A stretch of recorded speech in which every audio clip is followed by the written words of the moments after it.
The introduction part and move our way through as quick as we can. We've got you 2 hours tonight, and so we're not going to make it through every single thing this time. We're going to get as far as we can, and then of course we'll come back and do more after that. It's been a little while since I got to see you guys, so this will be fun, right? Come on, Derek, you at least have to pretend it's going to be fun. No. Oh man, you're killing me.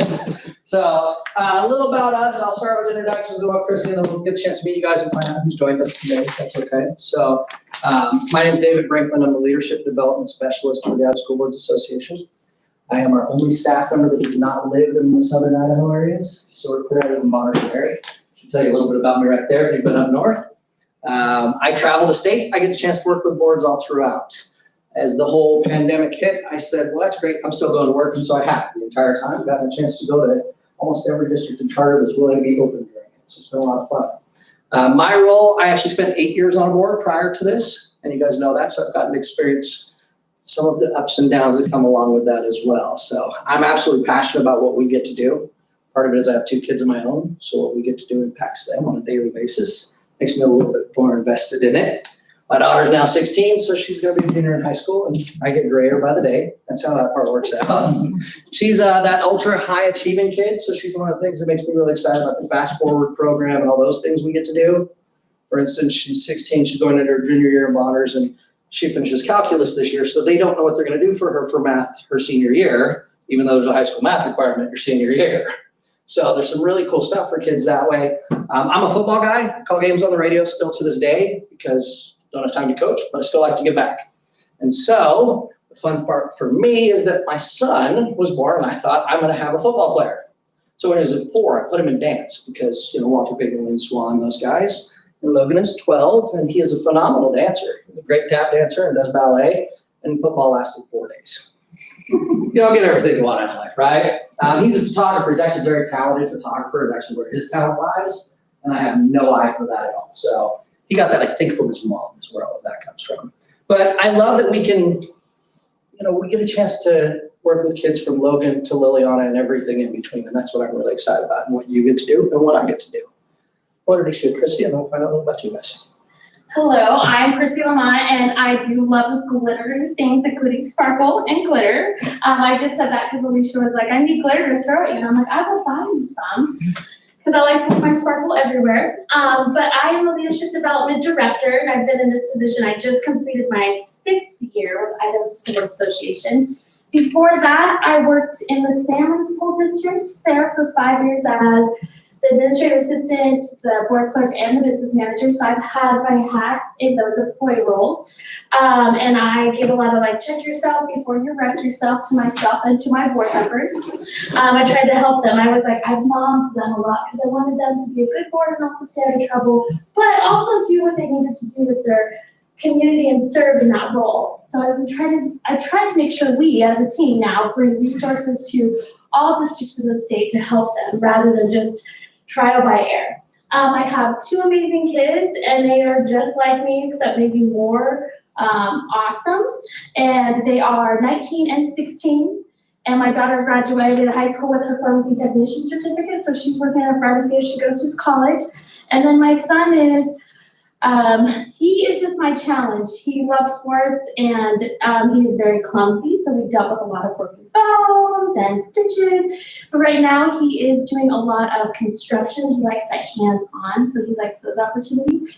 But the thing that we always talk about is we are vested because we do care about our kids. So we're in it to win it. And we want to make sure we're providing all students, no matter what end of the spectrum they're on. But I think that's just, and I say woohoo a lot. So if I haven't said it today, I might say woohoo, and I've kept myself pretty composed all day. So those are just a few things about myself. And now we're going to start with a little bit about the board team and their role and what your name and what your role is here tonight. And then are we going to do one dream? You're not going to have time. Okay, so we're not going to do You can just have them tell you, but you're not going to have time to go through all the writing. Yeah, I didn't think so. If you want to let us know one dream, but really your name, what role you're sitting in, if you're a potential board member, if you're here because you want to sit on the board or just learn what they're doing. And I think that's all. Yes, Derek, you're on deck. Derek Moore, current board member for almost a year now. Yeah. Long serving at this point, Yeah, exactly. Yeah, it's been about a year. Lived in Middleton for, I think, 24 years now. Was a college football player, born and raised in Idaho. Have two kids, a 15-year-old and almost 12-year-old in the district. Both athletes. My wife is very involved in school with PTO stuff, with helping. She helps at the middle school.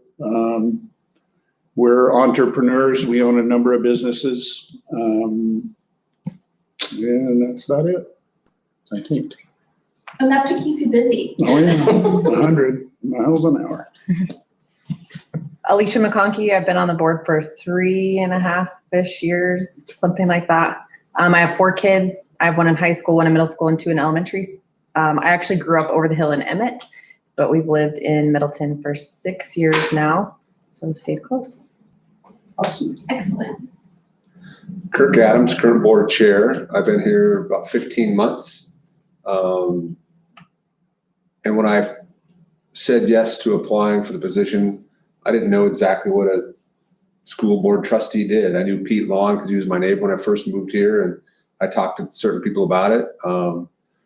But going to the trainings that these guys have put on and the events where it's been at the in Boise at the Capitol or up at Coeur d'Alene at the state convention for school boards, to classes they'll do in Meridian or stuff like that, you start to understand that what our roles are, and there's a lot of books written on it, and there is naturally a lot of conflict. I think it arises in boards across the country because it involves our most precious commodity, our kids, and people are very passionate about their children. And mine are 24 and 28, went through the Middleton School District. Both went to the Navy, one's out, one's still in the Navy, just re-up for 5 more years. So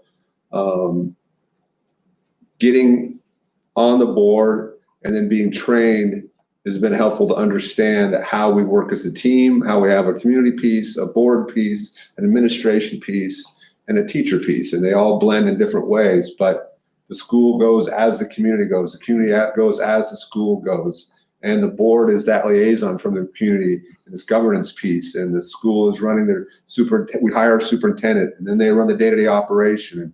And we stick our finger into a little bit and we get our finger slapped. Like, that's not you're too much involved, a little bit less. And it's this dance that is actually really constructive on the community piece, the school piece, the people that have PhDs in teaching, people that have almost a law degree in what the open meeting laws are. And this is the mix of all that. And it's actually been a great 15 months. I don't care what anybody says. It's been a growing experience. Being an empty nester, I feel like I have 4,000 new kids. And when I see a kid, well, they all are out of school now, but when they weren't, like, it was, at 10 o'clock and there was a kid in town, not in class. I was like, I wonder if they should be in class. Before I was on the school board, I was like, hey, my two are safe, I'm good. So I've really enjoyed it. And this type of training, I think, is super helpful. It just gets us on the right track. You make it sound good. I like this. I'm Gina Corrigan, board clerk. I've been here about 8 months.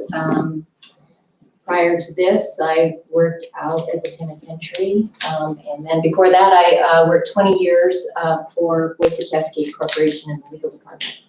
So this is a nice change. That's a little change, right? Yeah, that's pretty good. I have 3 kids, 35, 33, and 28. Awesome.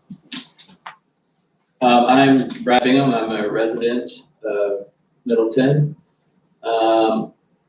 I'm here to maybe be part of the board. My background, I was 12 years, almost 15 years, well, between 12 and 15 years in active duty military. I got injured and retired from there. Got out of military and said, what can I do in life? I became a school teacher. And so I'm a school teacher in the Valley View School District. Oh, wow. I'm a career technical education teacher. Awesome. So I teach business. I have 3 children in the district, 1 senior this year and 2 in elementary.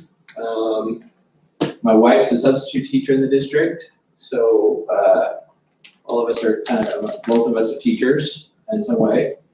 And just passionate about, our schools. I saw the need for good teachers and, I figured, well, why not? I put up with 13 years, 2 combat tours, so I guess I can become a teacher. I can handle a classroom. And I was wrong. The combat was a lot easier, in some ways. But no, it's been good. I've been teaching for about 5 years now. This is my 5th year at Valley View School District. So I have a lot of both sides, understanding of both sides, so with the community and in the classroom. Well, we'll try to still make this sound like it's okay when we're done. How's that? No, I'm cool with anything. So. Okay. Kristen Beck, I joined Middleton School District this year as the Human Resources Officer, and I'm now filling in as interim superintendent for this next school year. This is my 18th year in education. It's flown by. I came from Hanson School District, where I was superintendent for 6 years previous to this. I have 2 children. One is a nurse, just recently graduated from nursing school, and a 5-year-old. I started all over, and Oh, wow. she will be coming to Middleton next year as a kindergartner. Awesome. They're keeping you now.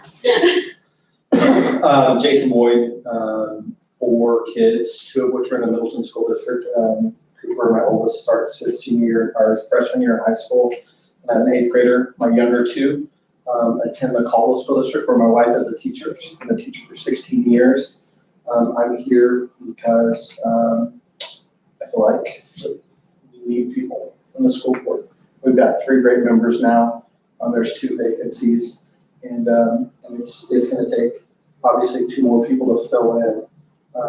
To, like Kurt was saying, to lead the school district in that delicate balance that goes back and forth between the day-to-day operations and the vision casting that the school board does. I think it's vitally important. So here to learn more information. My background, 20 plus years in big box retail. Most recently, managed Michael's Arts and Crafts. So I made a lot of money off glitter and googly eyes. People buy that stuff up. Currently, I'm on staff at a church, at a local church here in town, full-time staff. I'm Don Lott. I live here in Middleton, exploring whether to be part of the board. The last 8.5 years, I've been a trustee on the Middleton Public Library board, which is different, but in some ways similar. Yeah. Background, I had sort of 2 dual careers. I pastored churches for a number of years, but I also worked in higher education from started as assistant professor up to acting vice president. So I've done a variety of things, in a variety of places. I've been here since 2011. Awesome. My name is Selena Templeton. I also live in Middleton, and I'm here for potential board seat. Right now I have 2 kids in the district. I have one son who's going to be a sophomore in high school, and then my youngest 2. Who's back there? Yeah. Who's monitoring the meeting. He will be going into 6th grade in the middle school, so I have a vested interest as well. And similar to you, both my children are very different. So I think one of the things I thought would be interesting to see is how the board works together to serve kids who have such different perspectives and keep them plugged in what we can do to work for them. My background, right now I'm working as a strategic project manager for a large company, for a large insurance company. So overseeing lots of project implementation. Prior to that, I was working as a 6-year black belt, where I basically learned how to go into organizations and look at problems and identify perspectives and help with different ways to get things done and thinking differently. So I think those 2 different areas, my background will continue looking at product and maybe perspective. Awesome. Excellent. You have your sheet on what they're expecting? I have one ready, yes. So what are some things that you guys, and I know you guys have already done like a couple of these, so you know some of what I'm gonna do, except for Derek, who's like, oh, not him again. All right, but what are some things you're hoping we're gonna hit today? For me, I'm interested in learning about the overall scope of what the performance actually does. I've looked online, I've read a bit, I've poked around, but I don't know the actual scope of what this particular goal would be. So Well, I have some good information, so that's gonna help. I have some ability to bring that. Is there some things you guys are hoping we're gonna hit? Probably more of the legal side of things, maybe a little bit of that, a little bit of benefit us. Wonder if I can hit some of that. All right, I'll help out with that a little bit. How about you doing? But I think just like she was saying, reminded me of the name, Selena was saying, just overall, how the board works in conjunction with the day-to-day operations of the school district. And I mean, I'm sure there's individual roles, like Kirk obviously is the chair, is gonna have an individual role that he fills, but how those 5 members work together to support while at the same time leading the day-to-day operation, right? There's a little bit, I think, of both of those, and I need to move on in that. And if I am, we'll hopefully learn that. We'll find that out, huh? Yeah, that'd be good. I just mainly look at the role of the school board and how it differs from other executive experience. I think your library trustee role is gonna have a very similar aspect because of the way they're written, but there's some very similar roles within it. So I think you're gonna see some things that look familiar. That should make it a little easier for you. All right, we're gonna start by looking at my favorite joke. You guys all know my joke, right? Please say yes, you remember the joke. No. Kirk, I'm a horrible comedian. I've done this joke for you how many times? Okay, it's not a great joke, but how many board members does it take to screw in a light bulb? 5. What'd you say? I said 5. 5. Sure. 5. 5? Wow. Anybody else want to guess? All of them. Well, this is your roll, right? Here you go. The answer actually is none. The reason that the answer is none is down here on the bottom, right? It's the role of the board to say, let there be light. That's your role. You govern and you hire someone to do that, changing the light bulb thing, right? So we hired an administrator to do that. That's our role. So we govern. It's up to the board to say, let there be light. It's up to the superintendent to determine the type of lighting. I've got a list: incandescent, fluorescent, solar, candle, neon. If she brings candle as the recommendation, it's time to have a real strong conversation, right? We're not lighting the buildings with candles. The board then needs to provide the resources, because you've said this is what we want to see done. We want to see an increase in math by 5%. You allowed her to come up with a program on how they're going to do it. You're providing the resources and evaluating the outcome. That's the role of the board, right? Now, there are ways we get to do this that I'm going to jump ahead to, because as prospective board members, there's something you should read. And as the board, you only have till October 1st to get this done, right? What is the one document you have to get done by October 1st? Our continuous improvement plan. Your continuous improvement plan. Thank you. Okay. That's a board document. And it is the guiding document for a school board in the state of Idaho. Idaho Code 33320, right? Sets the mission, the vision, and it's your data-driven goals. It's what you say are the priorities. It is your version of let there be light. So as you're looking to say, what do we want to see out of our district? You spend the summer actually creating a plan that says, this is what we want to see out of the district. Now, when you first look at it, you're looking at a combined district plan, right? Yep, our color-coded little document that tells us what we're going to do. All of your goals are outlined in there. If you come up with, the state required ones, K through 3 literacy, 6th and 8th grade, ELA and math, SAT or ACT, high school graduation rate, year 1 and 2 after high school, percentage of plans that have been reviewed, all of those components, those are the required ones. But all those sections in there where it had white and it had, here's another one you might consider. That's where you get to take the local things that are important to you and put them in your plan and say, these are our actionable items. The reason that document's so important is once you set it, you now tell your superintendent, this is what our priorities are. And you tell your business managers, this is how we want to create our budget, is around what our priorities are. It is your version of, this is our light, right? This is what we want to see done. So the continuous improvement plan, board document, due to the state by October 1st, enumerated in code, and it also follow up with 2 other things we're going to look at here in a little bit. So I'm going to come back to that plan a few different times. And I would add that that is also a public document that is required to be posted on your website. So not only does your board know what it is, so do your patrons. They can always look at your mission, your vision, and your goals for the year. You're gonna hear me spout off those numbers, just it's a really nerdy thing that I do. When you're looking at whether or not we have to do things, it comes from these sources in the state of Idaho, right? State Constitution says it will provide those schools. It's our very first one. Pretty simple. Article 9, the general, uniform, and thorough system of public, free, common schools. Well, that's a pretty broad charge. We just know that they gotta be free, common, and thorough. Wait, that doesn't help us much. So we get to come up with rules and we get to come up with code. Legislature determines code. In education, we look at Idaho Code 33. I get to travel around with this little book right here and it has all of them, which makes it a lot easier, right? And Kirk still wants one of these and I still have to get him one. But Well, it'll be a new one, 2020. we actually dip into other areas so that we're honest, right? most of the things that apply to us are in 33s. And we primarily live in the 33 500s because that's district trustees. That's the section of code that applies to what we do. But we're also in most of the 33 section. And we're also in the 18 section, which is criminal code, in a very specific instance. So we'll look at that. We're gonna be in the 74 section because that's open meeting law. We're gonna be in the 73 section a little bit when we talk about governmental holidays. So those are, when you wanna know what am I supposed to do, we're gonna look in those sections. But you may remember last year when we cut all of the rules and everybody said Idaho became the least regulated state. They'd be talking about something there, right?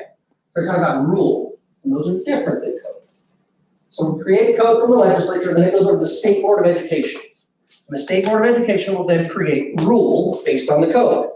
And so I'm gonna pick on the continuous improvement plan because I wanna nail that into your head so this is the most important document you have, right? 33-320 in code, then goes over to rule and becomes 080201-801. Everybody has that memorized now? I said it really fast, that's horrible. You don't have to know the number, I promise.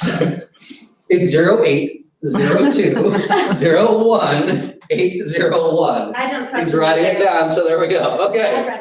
That's just. What that does is takes the section of code and gives it definition. So the code says we're gonna do this, right? We're gonna go ahead, we're gonna create a plan for the district. We're gonna regularly review it. We're gonna use it as a component of the evaluation of our work of our superintendent. Then the rule takes that and gives us some more definition. From there, you locally will create your district policy manual. And so when you call and say, are they allowed to do this? Are we allowed to do this? The very first thing I do is say, let's look at your policy manual. And then if you don't have a policy, I go and look at code and rule and tell you, well, yes, you can, or no, you can't. And now you need to make a policy that says, yes, you can, or no, you can't. Because you're actually in charge of creating policy. And rule actually has, or code actually has a section on that, right? Because there's always something great in code. So 33-506 that gives the rules of the board member says that you create the rules for the district, or you create the policy. It's the part that gives you the ability to do that. Does that make sense? Easy version of how we get to any sort of authority. So just know the 33s, really education. Okay, we're gonna look at a very specific section because if you're gonna look to be a board member, you need to know some of that. I'm gonna give you a really broke down version at the end. At the end, we're gonna fill this out. It'll be a real simple version of what a board member does. Okay, so everything in the 500s has to do with district trustees. A lot of it's contract stuff. Really like, what do we do when it comes to teacher contracts? And what do we do when it comes to financial obligations and those things? But if melatonin isn't working and you need a way to get to sleep, you can actually go to the stamp site and type in Idaho Code 33 and just start at 33-501 and work your way through. It all has important components, and you guys have heard my one about why 33-510 is so important and what it means, but they get to hear it for the first time, so it's kind of fun, right? Yes. Okay. 33-510 says that the decisions made by the majority of votes cast. It's a really simple section of code. It seems to make sense on the surface level. Only it's not that way in every state, right? Because code is created at a state level. And it does hit a snag every once in a while. Up north, I was at a board meeting. They were getting ready to do a superintendent contract. And we had 4 board members that were there. And our 5th board member called in and lost the connection. So they get to the agenda item on this superintendent contract. And in Idaho, we can have contracts up to 3 years for our superintendent. We'll look at that in just a minute. But they go to have their conversation. Now, we operate under Robert's Rules of Order for small boards. So when you look in your policy manual, it's going to say you operate under Robert's Rules of Order. You actually operate under Robert's Rules of Order for small boards. And it has what I call the Hobbit rule, because in the large boards, it's motion, second, discussion, vote. But for small boards, boards under 20, we have discussion, motion, second discussion, vote. The Hobbit rule, second breakfast, second discussion. Similar to philosophy, right? So these guys start with their first discussion. We've got 2 brand new board members on this board that are getting ready to talk about whether or not they're going to extend a superintendent contract. So you could be my brand new board member, you could be my other brand new board member, and you 2 get to be my returning members. Plays out really fun for me. Just so you know, I'm sitting over here in a board meeting. In a board meeting, I am nothing more than the general public. And one of the things to know about a board meeting is it's the business meeting of the board, right? It's a meeting held in public, not a public meeting. So just like any other patron, I have no right to interrupt, which becomes a problem when I watch this play out that night, because our brand new gentleman down here on the end, you come from the business section, and actually you're a pretty high-ranking business official, just so you know. Good job. But you're very confused by multi-year contracts. We don't do that in business. This is very confusing to you. And you say that very clearly. All right, we got it. You're married to the pastor of the largest church in town, and you do not like the superintendent, and you tell everybody by saying, I don't know who you've been talking to, because I've talked to all kinds of people. Okay, just so we're clear, we can't do that. We don't talk to all kinds of people. We have to disclose who we've talked to. It's open meeting law, right? It's actually really is. It's where Idaho gets famous in open meeting law. It's the Historic Preservation District versus the City Council of Boise. Right, annexation issue, unsolicited information obtained by a board member, it has to be disclosed. So she's gotten in trouble lately, right? Because she hasn't disclosed who she's talked to. I've talked to some people. Can't do that. Our vice chair, okay, in this case it was a she, but Kirk is now a she. She doesn't want the superintendent contract extended, but she's having the conversation, and our chair loves the superintendent. Can't wait for the superintendent to get her turn. That's you. So you call for a motion, and they all go quiet. So you decide you're going to make the motion. Not good for me, but okay. So our vice chair seconds the motion. And so now we go to second discussion. And they do the same exact thing. Don't understand multi-year contracts, heard from lots of people. Now our vice chair starts chirping a little bit about how, well, I just think maybe we should table this to a further time. Great idea. Would have been a perfect idea in this situation. But the board chair really wants the vote, so you call for the vote. And here's where majority of votes cast becomes an issue in Idaho. Ready? When you go to the part where you're going to make a decision, you have a couple of options. You can, at the beginning of the agenda item, recuse, right? Oh, I've got a pecuniary interest, or there's an appearance of bias, so I'm going to recuse from the item. You leave the room, they bring you back in when it's the next agenda item. None of these guys did that. So now their options are aye, nay, or abstain. And so our first board member, our business guy, he decides, I abstain. Don't have enough information. Nobody can compel you to vote. In no case in time can I make you say yes, no, or anything else. It's all up to you. So you abstain. Can't stop you. Well, our open meeting person, she looks at it and goes, I abstain, which was good at the surface level until we get into the next little problem here. So abstain. Our chair jumps in immediately and he votes yes, and it goes to our vice chair. And our vice chair says, and I quote, well, since I seconded, I guess I have to vote yes. Okay, not true, right? At least he automatically gets it like that's not true. Second, it just moves it to the discussion. Sometimes we second just so we can shoot things down. Like if we really feel passionately we want something to die, we second it so we can get it before the board so we can vote it down. Seen that happen a couple times. It does. In this case, what happens is she votes yes, and now majority of votes cast, 2-0, the superintendent contract was extended, and a year later for $125,000, they bought out that contract. In Idaho, the decision was made by a majority of votes cast. And their quorum was present, so they had their 3+ there, so of course.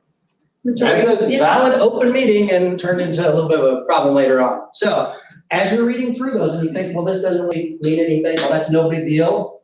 Understand that it's somewhere, some time in the state of Idaho, it's become a big deal. And that was an interesting one to watch play out. Again, I can't force anybody to vote. You can abstain at any agenda item. Nobody can ask you why you abstained either, just so we're clear. Kirk can't badger you into saying, well, why did you abstain? I abstained. That's all I have to do.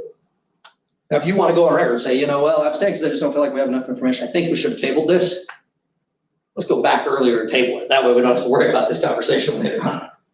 All right, we're going to look primarily at one section, code 33512. It's 17 subsections long. It's really what the role of the school board is. We're going to break it down into 5 later on, but this is really when you say, what is the role of the school board? Here's the role, 17 things. And they're pretty easy. Some of them, the first 3 are really easy. The first 3 go together because they're really about day-to-day operational type stuff, right? The very first one is that we set the calendar. That's a school board responsibility. How do you guys do it here? There's a calendar committee. Right? And the calendar is brought to the board for approval after it's been put together. At the end of the day, you get to say yes or no to which calendar is brought before you. You do have some requirements to make sure that you've met the minimum number of hours. And so that's the role the board plays within that. At the end of the day, they can bring you the recommendation. They can say, we want 3 weeks off during Christmas break. And you say, well, we really only feel comfortable 2. It still becomes the board's decision at the end, right?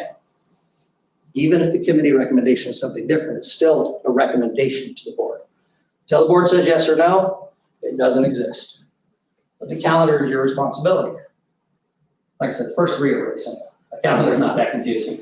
Second one, we create, we're in charge of the financing of the total educational program of the district.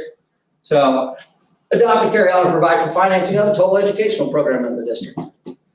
As part of our fiduciary responsibility, we have responsibility to our taxpayers, our students, and we have to make sure that if we're going to provide a program, we're funding that program.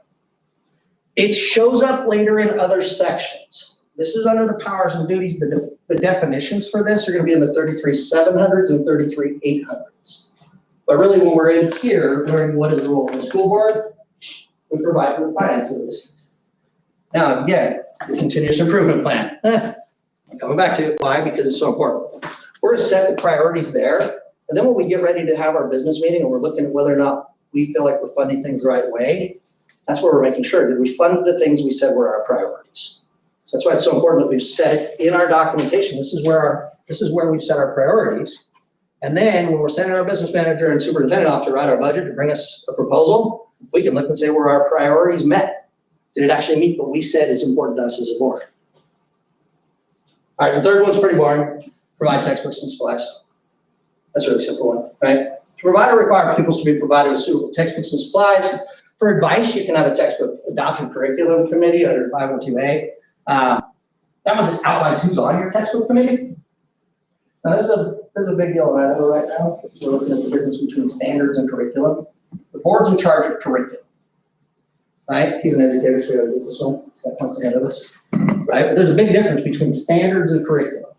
So when you start reading in the news all about standards, those are different than curriculum. The board's in charge of deciding what are the books we're going to utilize to meet the standards that the students have to be at a given time in any given year. And that means sometimes you look and you say, this book doesn't make sense to us, so we're going to choose a different one, and here's why we're choosing it.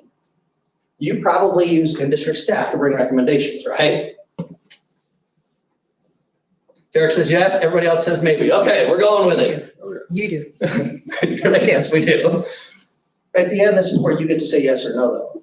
So those big conversations about what the standards are imposing on students really come down to, is the board's curriculum allowing that to be happening? So when you hear, why are we using this text, you get to make the determination. Is that an appropriate textbook for Middleton? And if it's not, then we choose something different. That's our role, right? We are, in the truest sense, we're the community norms that get to determine what makes sense here. And it's gonna be different than, to be honest, it's gonna be different than what makes sense in Mount Maine on Bonner Ferry or in Salmon where she used to live, and definitely than what's going on in West Ada. That's the unique part about what we get to do in our role. It's some local control stuff. Sub 4 is the worst defined one in code, so I'm curious what everyone thinks it is. The role of the board, all right? Because each of these, just so we're clear, remember it says at the very beginning here, the board of trustees of each school district shall have the following powers and duties. This is the board's power and duty, and number 4 is going to be an interesting power and duty. Ready? It is to protect the morals and health of the pupils. Seems pretty well defined, right? Kirk, want to take a shot at it? I picked on Derek so much I can't start on this side this time. He will kill me. Yeah, I just comes back to me where it's local control again, where we're, it might be different in Bonners than it is in Middleton, than it is in West Ada. And I think you're going to see it really come into play with our reopening of COVID-19. And you're going to get different local opinions on how to go about it. And we have a meeting to discuss that. 10 days or less. So. Next week. They're getting closer by the second. Yeah, so it's once again, it's local control. I think it's going to be defined at that level, which is a good thing. Yeah. It applies in a lot of different areas. When we talk about morals, it's everything from what we do with, students who are caught with drugs on campus, to what we're doing in our sex ed program, to what we're doing with student dress codes, to, it has a broad encompassing part. It says what's local, what do we want here? Health used to be, more often than not, we thought about it, is there enough coverage on our playground? Are we making sure the students are safe there? But then this year happened, and now health meant something completely different, right? All of a sudden we got hit with COVID, and health became, are we gonna bring masks or not have masks? Are we gonna have distancing or not have distancing? What is that gonna look like? You guys, well, I know every one of you is an infectious disease expert, suddenly get to take on that role of, what do we think is the right avenue here? And there's gonna be probably more control over that for you next year, not this year, just so we're clear. because this year sub 7 is going to mess with you a little bit, but next year there'll be some changes. It has made it to the Supreme Court a few times, and it's turned into other sections of code. Health. Sandpoint had a student at one point that wrote a paper to be or not to be about the time he thought about committing suicide and didn't. Right? Pretty innocuous on the surface. Moved to a new district, took their own life. Parents went back and sued the district and listened to the section they used. You had an obligation to protect the health of my people. It ended up turning into a new section of code because at that point there wasn't a duty to report. So now we have 33512C that actually tells us when do we report? Do we know if there's an imminent threat to that student? And so some of these, when they get there, are for reasons like that. Ultimately, it is the local version of what makes sense here in our community. And you get to say, as the board, this is what makes sense here. All right. So the first 3 are more in the line of day-to-day. 5 through 8 are going to have to be more with sort of the health of our kids and the safety of our kids. And some of those are going to seem really simple, like this one excludes from school children not of school age. And school age in Idaho is? 5 when? August, September 1st. September 1st, yes. Were you looking back there? No, I didn't. I was thinking because school starts in August, but that's not the date. It's On September or 1st. before September 1st to go into kindergarten and all the way up to what age? Just, 21. 21, their final semester. So if they turn 21 on January 28th and semester starts on January 26th, we educate them all the way through that semester. If they turn it on January 28th and our semester starts on February 1st, thank you for being here until the end of the first semester. We'll see you later. Right? And we see that in special education and we see that in our alternative schools, really are the 2 places that does show up. So this is when we can admit them. Actually, in our 200s, we'll see compulsory education. I know what's called compulsory education, meaning when students have to be in school. So this is when can they be versus when do they have to be. So from ages 7 to 16 in Idaho, you're required to be in school. So there's a little difference there. All right, here's another one for you guys when it comes to safety. That's the long one. Actually, it just says that you're going to create the discipline plan as the first part of that, right? As a board, this is why student handbooks become so important for you to approve, because those are what go into the kids' hands and say what the rules are. So as the school board, you have to approve all the handbooks. Why? Because that's what the students believe they're being held to. Plus, what does it say right here? Ready? To prescribe rules for disciplining of unruly or insubordinate pupils, including rules on student harassment, intimidation, or bullying. Such rules will be included in the district discipline code adopted by the Board of Trustees. And now here's where it gets kind of interesting, ready? A summarized version thereof is to be provided in writing at the beginning of each school year to the teachers and students in the district in a manner consistent with the student's age, grade, and level of academic achievement. Okay, first, your policy says something different, just so we're honest. Policy manual does say something different. Remember, it can't be looser than what the state has in code, but it can be tighter, and you'll notice one group's missing here. Hopefully you did. Big giant hint, one group's missing, one group's missing. Oh, students and teachers are on there. Administrators. Wow, you guys are really bad at this game. They know the answer. I'll give you a hint, a lot of us in this room are these. Parents, they're not in there, yay!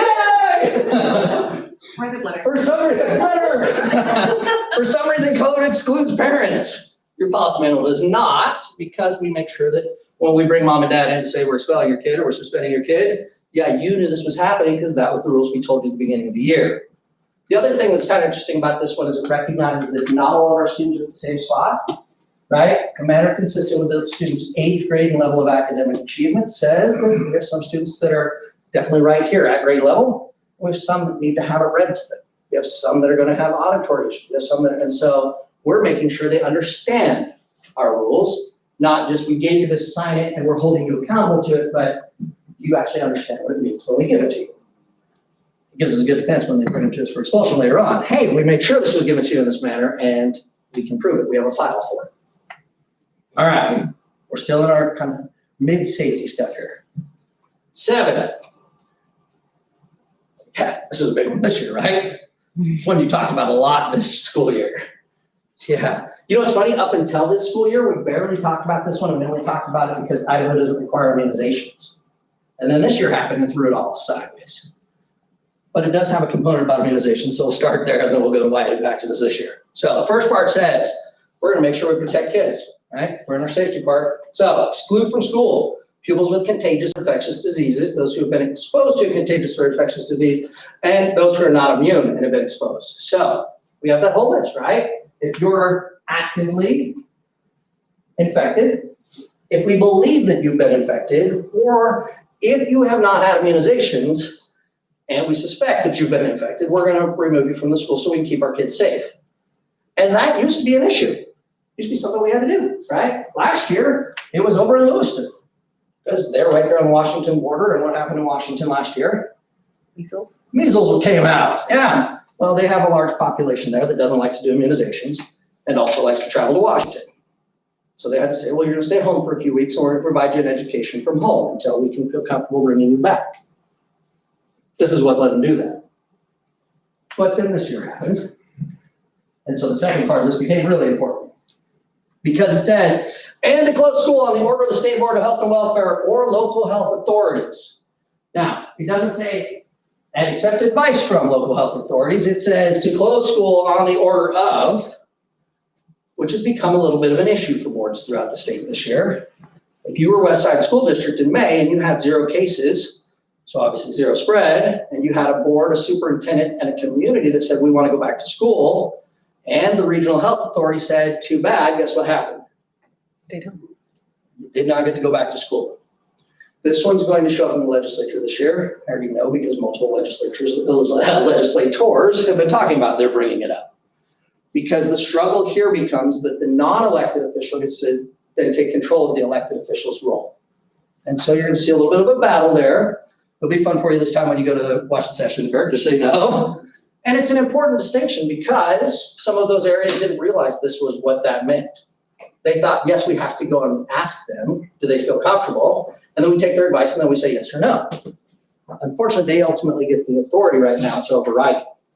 So you might see that one change. I know for a fact it's coming before a couple different committees this year. Right now, you don't get to reopen until your local health authority says, yes, you can reopen. You create your reentry plans, all those things, but they still have to say yes. Questions on 7?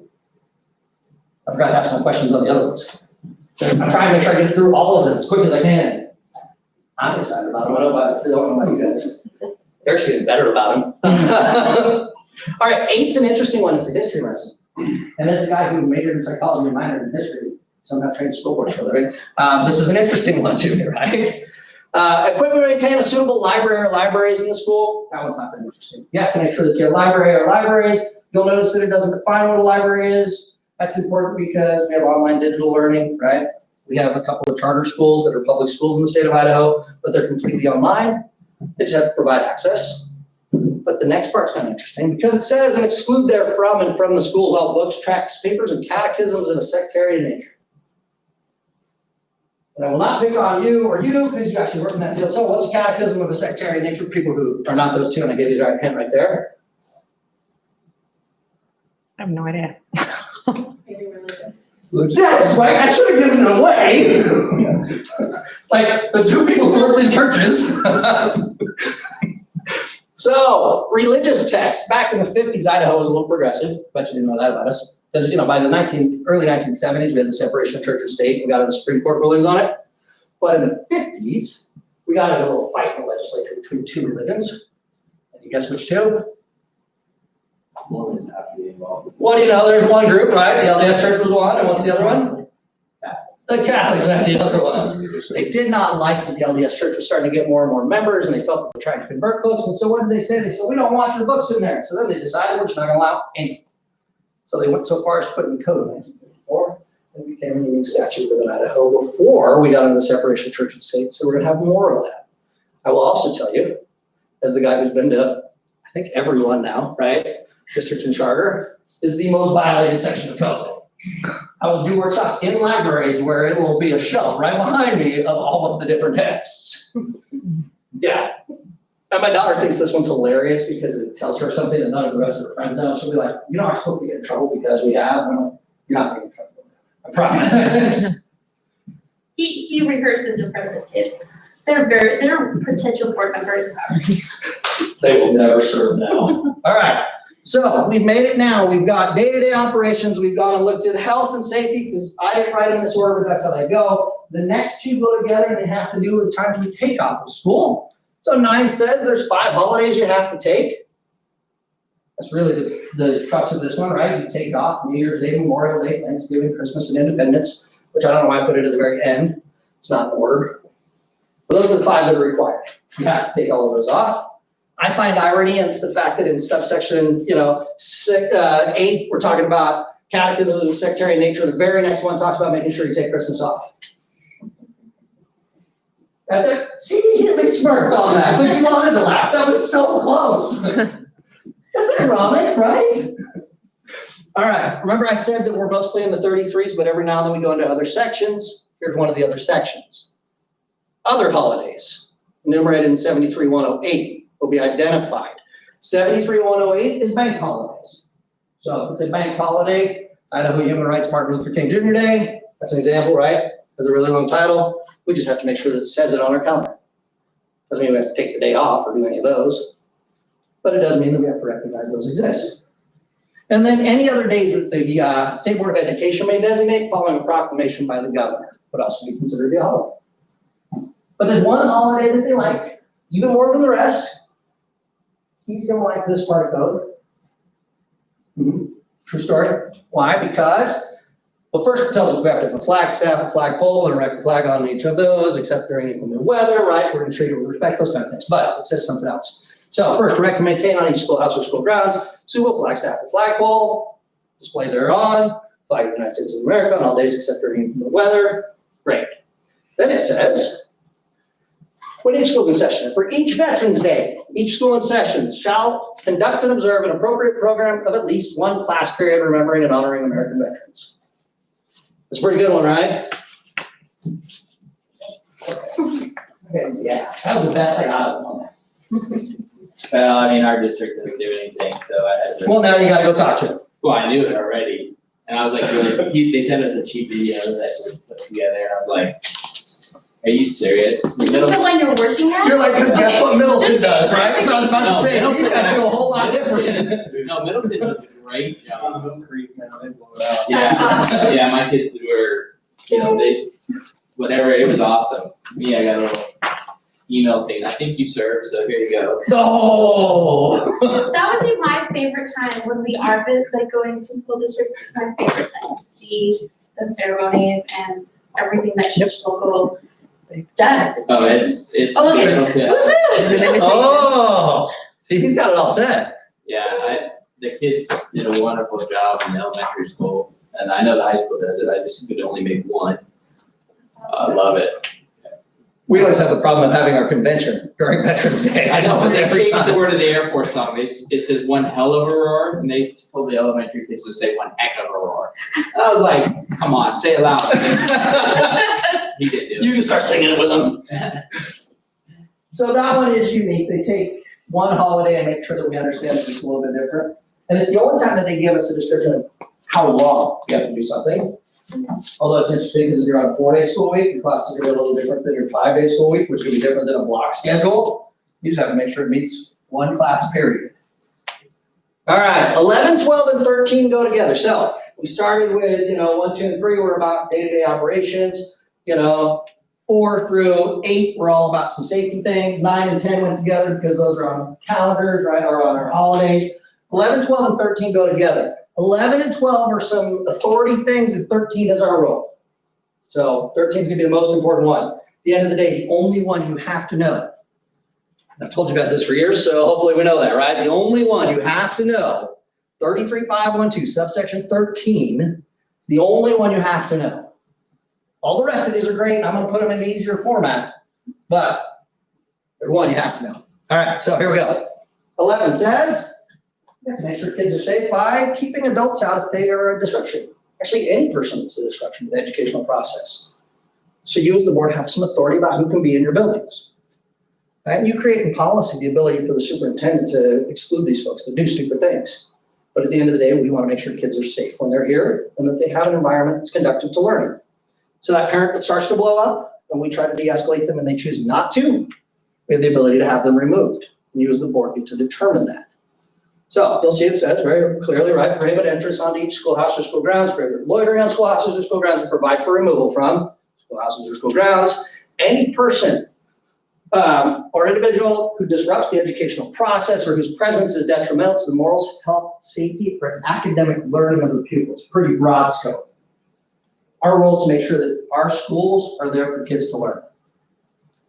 You'll notice it says schoolhouse or school grounds, which became interesting in my community when there was a middle school football game and a father decided he should punch his wife in the face.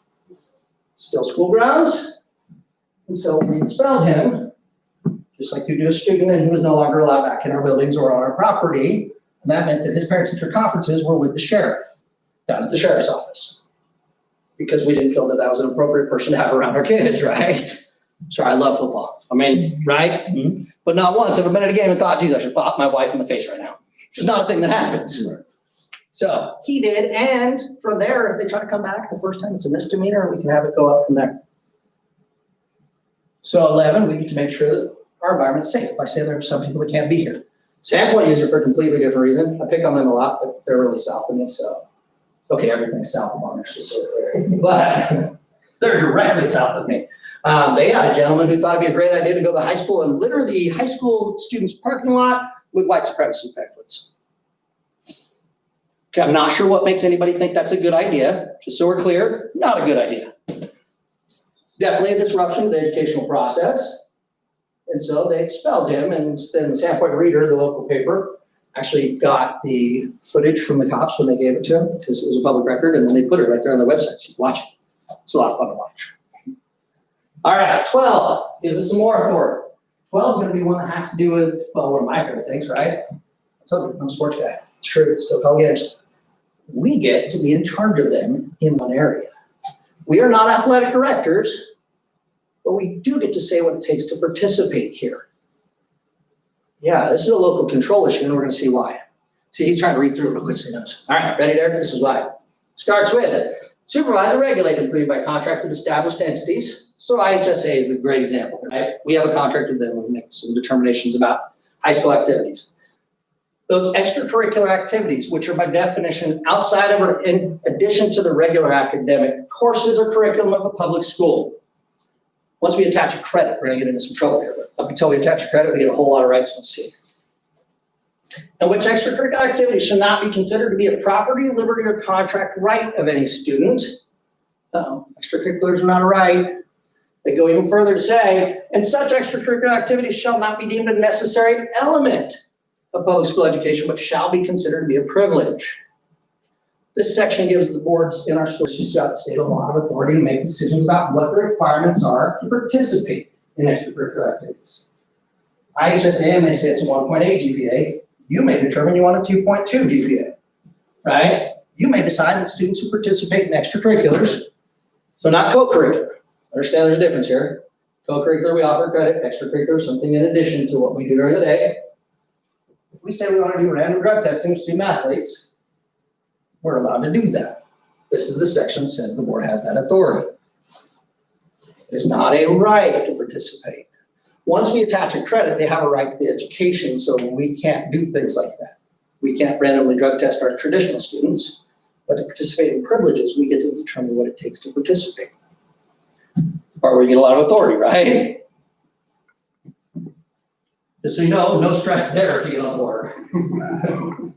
Second you start talking about sports, everybody freaks out. It's so weird that it's always a coach or a sport event that you guys get to have the most fun as a board member. So that's, again, your role as the board. You get to determine what it takes to participate. Now, here's our actual role in the district. That question from the beginning of I want to understand what our role is, all of those components, right? It's this one right here, 33, 502, subsection 13 is one sentence long, so it should make it easy to remember. Hey, we do that thing. Remember the joke at the beginning? This is why I started with that really bad joke. How many board members does it take to screw in a light bulb? None. Why? Because our role is to govern. We hire someone to manage.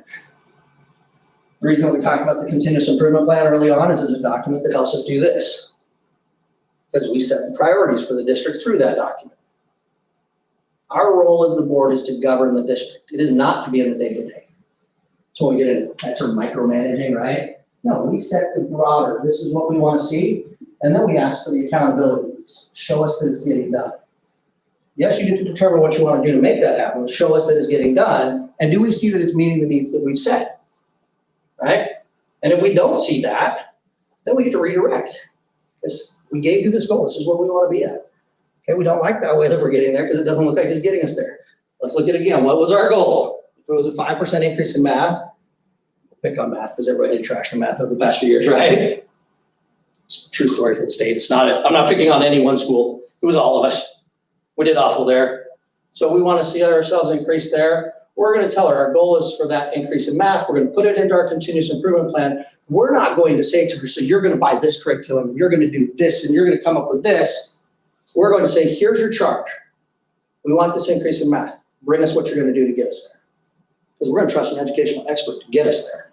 But we're going to say what we think is the priority. If we decide K-3 literacy is the priority that year, right? We're going to focus in that direction. But that's going to be up to us as the board to say what's important. Now, CT is another great one, right?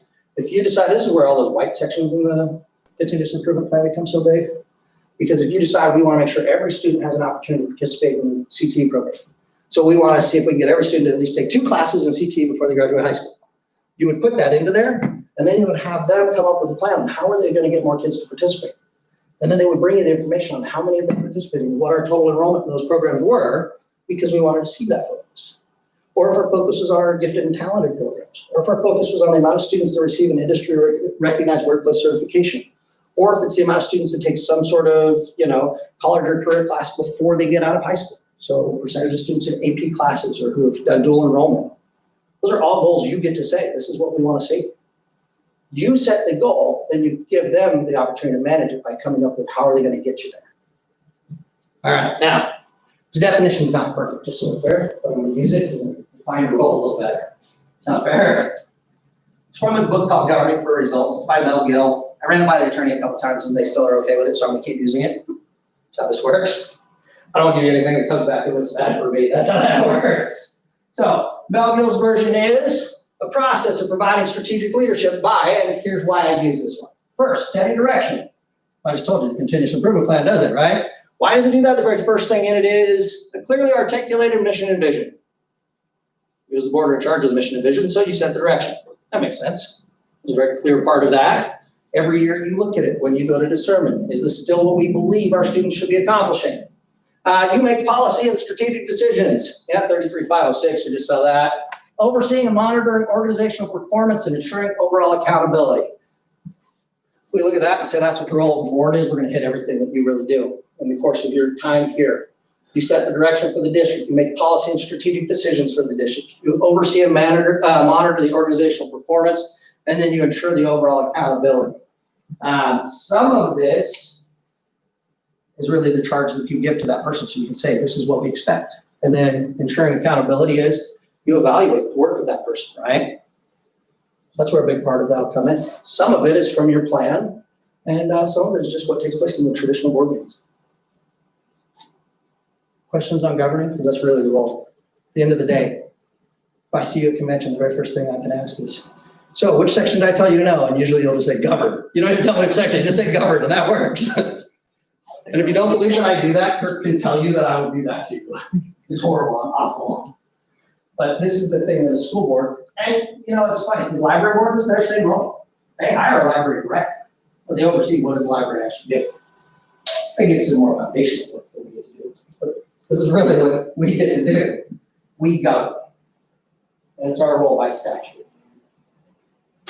So in other words, this is part of what I would need you guys to know. If you got on here thinking I get to get in the day-to-day, I'm going to be in Kristen's office every day, tell her what we should do. I have bad news. Join the PTO, that's a great place to be. It's important to know that before you decide you want to serve on a school board, because there's a big difference between being that PTO parent that gets to go in and do the day-to-day operations and being on a school board. Because these guys can all tell you, very active parents, a couple of them, right? What they do in that part of their role is completely different than what they do as a school board member. An individual board member has no authority. You'll notice this whole section started with the Board of Trustees has the following powers and duties. as an individual board member, you have zero authority. People are gonna think you do. It's their favorite thing in the world to think, right? You can solve my problem. No, I can't. Absolutely, I cannot. You get to tell them how to get help, and I'll give you some ideas on how you can do that before we take off. But I'll come back to that, I promise. But just know, you as a board member have no authority. You as a board, well, we've seen you can do all kinds of things, right? You've had to. We had to move all kinds of things this year. And you got to be the ones that made those determinations. So, role of the board to govern, And it's not the written, day-to-day. I would say it's written so nicely that, this is an easy thing to do. This is one of the hardest things for board members to do. I have a CPA that sits on a board that does a great job until budget season. Once budget season starts, they start going in and sitting next to the business manager. And we have to talk about, are you in your CPA role right now, or are you in your board role? And so it seems like it's so nicely written and it's so easy, but it does have some room for error for your board members. Well, and Chris is right. The quickest way to blow through superintendents is for the board not to understand what their role is. Because when you have 5 board members that all think their role is to manage, and so now the superintendent spends all their time fielding 5 different people instead of serving to one boss. Ultimately, the superintendent is responsible to the board of trustees, not the individual board members. And where we get in trouble is when we get board members that go and start telling the superintendent, you're gonna do this, you're gonna do this, you're gonna do this. No, absolutely not. Even our board chair, and I like him, we're actually friends, just so we're honest, like, we know each other, it's a Kurt's thing. like, not after today. He doesn't have any more authority than the rest of the board unless the board tells him, we need you to do this, right? He's the voice of the board. He gets to set the meetings, he gets to run the meetings, he gets to close the meetings, he gets to call special meetings, he gets to sign documents. It's really the things that he gets to do. It's not really that exciting. Seemed really exciting when they said, you want me the chair, huh? No. The public perception is he gets to do all kinds of things. And then he finds out truly he really doesn't have any more authority than any other board member. He gets to say, yes, I'm gonna put this on the agenda. And then he can say no, and then 2 of them can try to override him. There's that. But honestly, he has no more power than Derek in any single conversation they have. And Alicia can tell you, because she's gotten to sit through many of these. This is something we try to get board members to understand when you get on a board, is that your role is to serve your community, right? Matter of fact, it's gonna show up here too, but we serve the community by being good board members. We don't serve the community if one of us is going out saying, I'm gonna take care of your problem, and the other is saying, hey, come to the board meeting, be a part of what we're doing. Because now we've got dysfunction over here, right? If everybody thinks we have a different role, and everybody treats the role completely differently, then what do our patrons do? Because they have no idea what the role is now, because they talked to this person, and they've been able to get everything taken care of, and now this other one's doing it completely different. No, the role of the school board is very clear, and it's in code. We govern. And we do it as a board, as a team in our sessions. When we're out there in the general public, nope, don't have any rights. Now, hit on that again in a little bit, because we're gonna move forward so I can get through all 17. How's that? I have 55 minutes. I think I can get through these and a lot more. This might be the quickest I've done this, right? All right. 14 says, it's a delegated authority, so 14 says that we will submit to the superintendent of public instruction no later than July 1st of each year, documentation which meets the reporting requirements of the Federal Government Free Schools Act contained in the Improving American Schools Act of 1994. Well, that's not something we do. Should be pretty clear, right? Submit to the superintendent of public instruction, and since these guys don't actually submit paperwork to people, that means, our interim superintendent gets to do that job. We do have to make sure we have an accurate record of weapons that are found on campus. And I told you we're gonna hit criminal code at some point, and this is where we're gonna hit criminal code, just so we're clear. Okay. In the Improving American Schools Act of 1994, which it says been repealed with the laws of state today, was a section that said students cannot have a firearm on campus. Very clear. It has to do specifically with our students. So a student cannot have a firearm on campus. And in case where a student is caught with a firearm on campus, the Board of Trustees on a case-by-case basis may overturn the expulsion. That's where this ties into the role of the board. If it's a student who's caught with a firearm on campus, she doesn't get to say, nah, I don't feel like bringing it to him. They're actually automatically expelled. And then the board has a hearing, and it's not an expulsion hearing. It's actually whether or not we're going to overturn the expulsion. It's unique in the evidentiary piece because, right, they're already expelled. So what they're bringing you is why we shouldn't be expelled, instead of, see, normally the burden is on the district to prove why we should expel a student. That's when we get into an expulsion hearing, so the board serves what's called a quasi-judicial role. That's why it's so important that we don't have all kinds of outside information.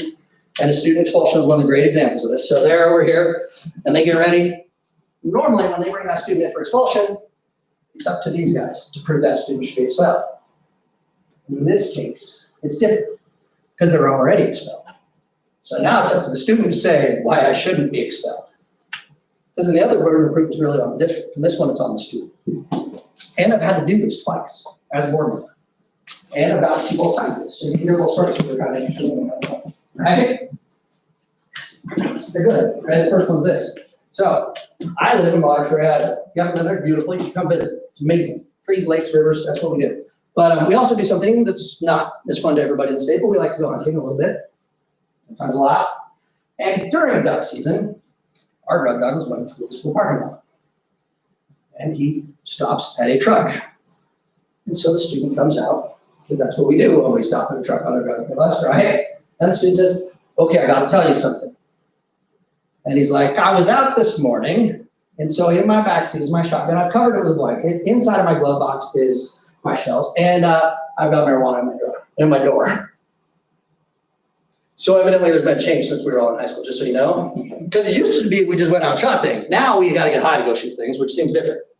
We weren't happy about the getting high part, so we actually overturned the expulsion. Because duck hunting in Idaho seems like a fairly normal thing to do. And he had it covered so students didn't see it, and he had his shells separate, so we felt comfortable with those components. The doors were locked, but we still didn't like guys on campus, so we made him go clean up the track for the rest of the season, and then he graduated high school. We overturned the expulsion, right at the border.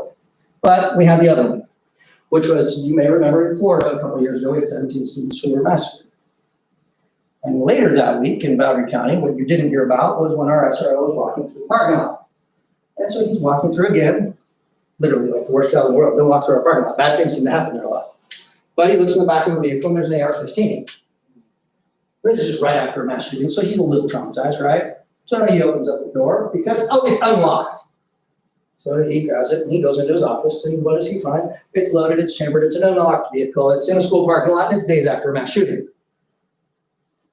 So automatic expulsion comes to the board, and our duck hunter and this young man had different results. Why? Because we could see the merits of one, and the other, there's probably no justifiable reason to have that in a school parking lot, and we couldn't come up with one that we felt comfortable with. You as the board get to determine it on a case-by-case basis. Now, I said criminal code ties in here, and it does. 183302D has to do with weapons on campus. So, you as the board, or prospective board members, have authority when it comes to guns on campus, right? The only people that you cannot make a rule about are students, because it turns out federal law and state law will trump you every time, which is fun to say. Okay, so, right, we can't change that. But in 183302D, it does say two things, right? Well, it says three. There's a peace officer can have one. They can have them in a secured locked vehicle. So, see, if somebody's got it in a secured locked vehicle, you can't go and say you're in trouble. And then the third one is, and any other person the board of trustees may deem appropriate. That's what you saw in the past few years, is we've had everything from Athol Elementary School that has security officers, not school resource officers, not trained law enforcement, but they have security guards that carry weapons, to Garden Valley and the shotguns that they have over there, right? It's a board level responsibility. It's written into criminal code, and the only people that get to determine who can have a weapon on campus are you as the board of trustees. And the only group you cannot say yes to is your students. But anybody else, if you decided this is what we want, that's up to you. And again, a local control issue, you get to determine something different than they're gonna do in West Ada, or we might do in my neck of the woods. All right, 15 and 16 go together. They're kind of safety ones as well. 15 has to do with some folks. Oh wait, it has to do with everybody. Anybody that has unsupervised contact with kiddos, that's who this one has to do with. So it says, very first part, right, that all certificated and non-certificated employees hired on or after July 1st, 2008. Hey, we now know when it was written. That's pretty easy.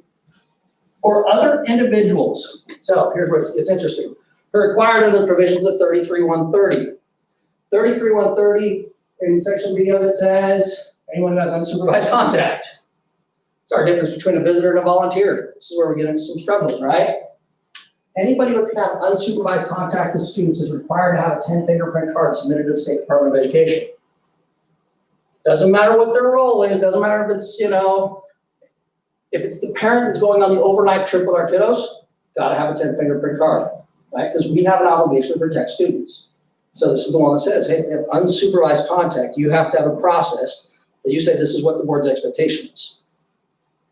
And on here, it says no later than 5 days following the first day of employment. Most policies are, it is part of your employment. You're gonna do it prior to having that. And I would say the one, not that it happens here, volunteer coaches is probably one of our hardest ones because usually the board has no idea we've got a volunteer coach.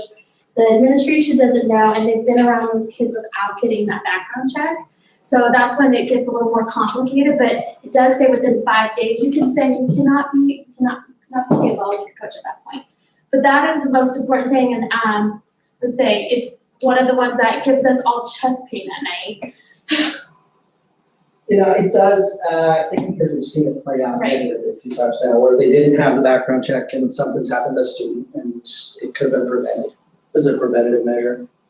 But when we're talking about folks that do have contact with kiddos, but they're not unsupervised, that actually comes into sub 16. So we still have a requirement there. I mean, ultimately, at the end of the day, whether you do it or not, you get to look at how we protect kids. That's a big part of our role, how do we protect kids?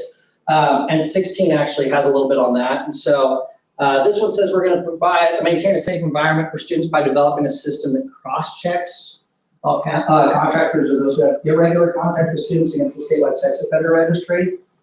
So I think Valerie, you guys use Raptor, don't you? We do. Middleton. We I do. was like, you guys do, right? Yeah, I was like, Raptor's the big one for this. I think most of them now do that. No. I would say in this. I go to most of them, and let me tell you that there's only a handful that actually do it.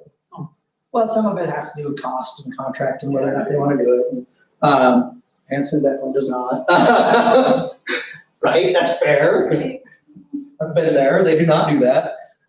So the reason that you guys do that, when you go into the building, they say we need your ID, that's Raptor, is it's a vendor.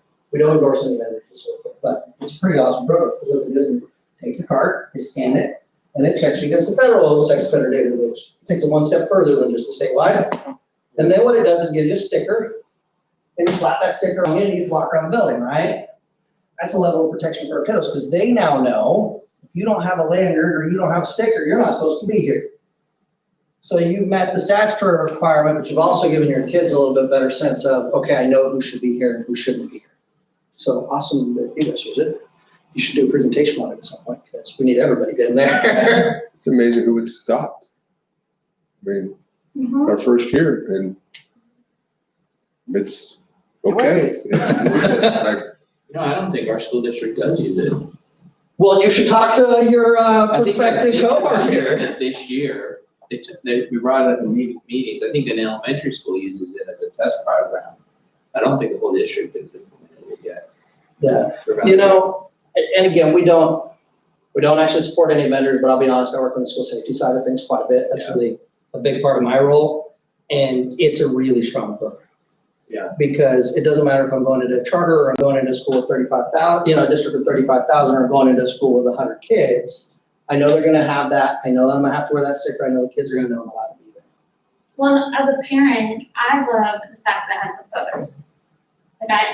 Not that I would I know, switch it 'cause with it's my driver someone, ID photo. but I know I would be like, is that person? Let me look. I'm like that one person that's gonna be like, is that a fake one? But it's also taught kids to look for that too. Now, it does include more than just you have to do that, right? And the next part says you'll develop a school safety plan for each of your buildings and annually review it with first responders. This was something that districts were missing for quite a while. Board members didn't even know this was their responsibility. At the end of the day, school safety still becomes your responsibility. So not only do you have to know what the school safety plan is for each of your buildings, but you have to annually review it with first responders. A lot of what you've done is delegate authority to the superintendent to help create those plans. But you still have an obligation every year to look at them and then invite in your sheriff or whoever the person is that you're working with on it to take you through, how does this work? Why are we doing it that way? And you get to say yes or no at the end of the day. If You don't like the changes that being proposed? Remember a few years ago when they went to that, we were gonna use attack and distract, right? Somebody gets in the building and we're gonna throw books at them and everybody freaks out because they're like, I'm not having my kid throw books, I want them out the window as fast as they can get. The board gets to make the determination. Is that the program that we want to put in place? One important component, and I said we're gonna go into the 74s a little bit of sections of code. There are times that the board can have conversations behind closed doors, and this is one of those. So when we look at our meetings are in front of the public. With rare exceptions, there's a few, there's A, B, C, D, F, I, and J are the reasons that we can, and we'll look at those at some point. But the clear one that you want to know is under D, right? 74-2061D, records exempt from public disclosure. And it's important for this reason, because under the records that are exempt, when we look in 74-105 and we get into 4D in there, it's going to have school safety plans and vulnerability assessments. That becomes really important for a board of trustees, because if we're looking to say, what do we want to do for safety for our kiddos? Where are we weakest? The last thing we want to do is say that in front of a room full of people and somebody in there want to do bad things to our kids. So when we're doing our annual review of our safety plan, this is actually an executive session document. That also means that we have folks that like to do public records requests. This is the one we do get to tonight. Why? Because we do, and you know your school blueprints actually count under this as well, right? What we do when we press the fire alarm is not public knowledge, even though, you know, our kids know what it is. We don't tell that prospective bad guy, we'll call him that. This is what we're going to do, because then they pay somebody to pull a fire alarm, and they wait over there and have a shooting gallery at our flagpole, right? So safety plans, you actually have to annually review, and you do it in the executive session. That's a good one, right? All right, you still want to be on board? And freak out yet? Good, we only have one more section, it's an easy one.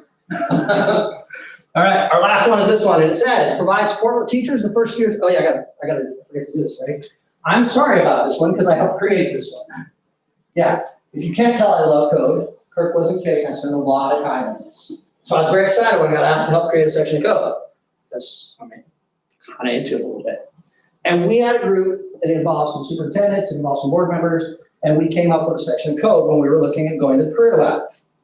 So we had residency 1, residency 2, and then we had going into the professional staff. We were going to try to help the teachers as they got into the profession. We wanted to raise their income, and we wanted to create supports for them. So we created this section of code.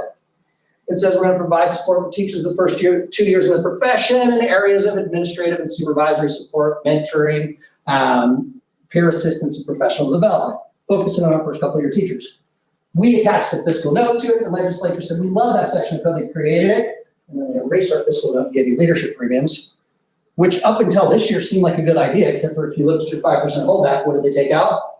All leadership premiums. Leadership premiums. So you're still mandated to provide this for your teachers their first 2 years, but now even the little bit of money you were given to do it is not there. So my argument against taking away leadership premiums, in case you wanted to know, it directly impacted code. So, still required. As you just discussed, the 5% holdback and things that were taken out, this is the hard part about being that board members. You're still required to make these hard decisions when you have to be very frugal and make those budget cuts or restraints, including the things that are taken away that have always been there to help with that. And you still have to support and make sure you have a program and policy fits for it. Okay, so everybody still wants to be on board, right? Yes, yes. Oh, look, you still have applicants. You let me talk to them, they still want to be on here. It's messed up. All right, well, we know about us. There's 17 of them. Do you remember all of them? I put them into bite-sized chunks. Chris is gonna write them down real quick. We're gonna see how many we get back. Oh, he's gonna look at the notes. He's like, I got them all written down, dude. 13 government. Oh, okay, that's the one you needed to know. We're good from there. The calendar, the holidays. Calendar, Safety. People, keeping people out. there's a good one. We'll pick on new people. What do you got? I have a mom. No, just pick one that you remember, not look at your notes. Oh my gosh. Like I said, number 8, equip the suitable library and exclude religious texts. Ah, there we go. That one's just kind of fun. All right. Professional development. Extracurricular is a privilege. Extracurricular is a privilege. That's a good one. Supplies and textbooks. Textbooks and supplies. Fingerprinting. Or the other thing that this one could be. Sub two, what is sub two? Budget. Somebody That's said the over there. Financing of the total educational program, right? Infectious disease one, Ooh, there we go. That's 7. library. She got that one. That's 8. American veterans, I should say that. Yeah, right? Come on, man. Holidays. Worse if you get that one wrong. Flag Discovery. Day. That's it. One period. What had to do with their ages. There we go. I was like, I'm missing the 8th one. Set the Because I'm going through order here to make sure that one. 5 excluding the children of school age and not of school age. Yeah. Discipline. Discipline policy, was that one there, Chrissy? It is. It is now. Between holidays and holidays and day holidays. Got expulsion. I think where's she at? You have 15. Read them back real quick and I'll tell you which one. Okay, govern, library. Well, they're missing a big one, and that was the one you said The that was continuous different. improvement plan, that one. That's not our, that's not. It's different in each district, and it was that broad, Guns on campus. guns is one, okay? And then keep disruptions off out of school. Oh, you're talking about number 4. Number 4. Oh. Protect the morals and health. Yeah, that's the one. Oh, you numbered, oh, see, look at it. And I think that's all of them. I like how to think about which one she was aiming for here. They're pretty simple. I'm gonna break them down into something easy though. So calendar and financing and textbooks and supplies, remember, is broken into sections. So our first 3 were those. Then we're gonna go, morals and health, that's our weird one, right? Then we get into, children of school age, discipline plans, exclude contagious or infectious pupils, our library one, just because it's kind of fun. And then we're gonna get into holidays and our flag of Veterans Day, prohibit disruption, so that's when we get authority, extracurricular activities, authority, our only role, govern, documentation for the Gun Free Schools Act, what do we get to do when a student's found with a firearm on campus, right? That's our big one there. Requiring criminal history checks on anybody who has unsupervised contact, maintaining a safe environment by cross-checking vendors and irregular contact, and then school safety plans, and then providing support to teachers the first 2 years. Woohoo. All right, so that's our role, but we have one other person that we have to deal with, and see, we can't call it the elephant in the room because we've got the superintendent in the room. It makes me sound like I'm calling her an elephant. That's Well, not I was good. gonna say, So we won't call it that, even though I just said that. Okay, so we hire one employee. As a school board, we only manage one person. Yes, we have a staff that has tons and tons of folks, but we only manage one employee, and that's actually written in code. And it's important because when you read this, I always put this part, but if you're bored and you wanna go read a bunch, look at all of 513.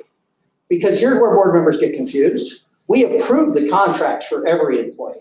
But when you look at the very next section, it talks about principals, it's gonna say who reports to, and it'll say the superintendent. When we look at the section that says vice principals, which is sub 4, it'll say who reports to the principal. When we look at teachers, it'll say who reports to. It actually helps us identify our chain of command, which is kind of nice.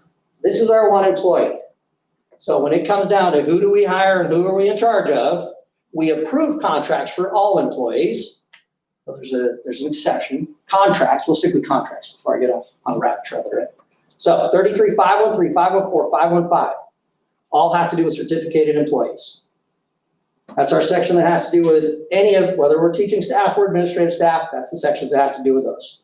518 wraps back into it, but really 513 through 515. 513 subsection 2 are one employee that as a school board you have to know about. In the case of districts, other than elementary districts, to employ a superintendent of schools for a term not to exceed 3 years. That was our problem in our earlier one about whether we can abstain, vote yes, vote no, right? So 3 years. Who's the executive officer of the Board of Trustees with such powers and duties as the board may prescribe. That's their job description according to code, in case you wanted to know. The only job description provided to you in code is they're your executive officer. And they get to do whatever you say because it says such powers and duties as the board may prescribe. So if you give them, everything from HR to superintendent to special ed director, our small districts have that. But when we get into a district with a little bit of size, right, hopefully we get them focused on just being the superintendent.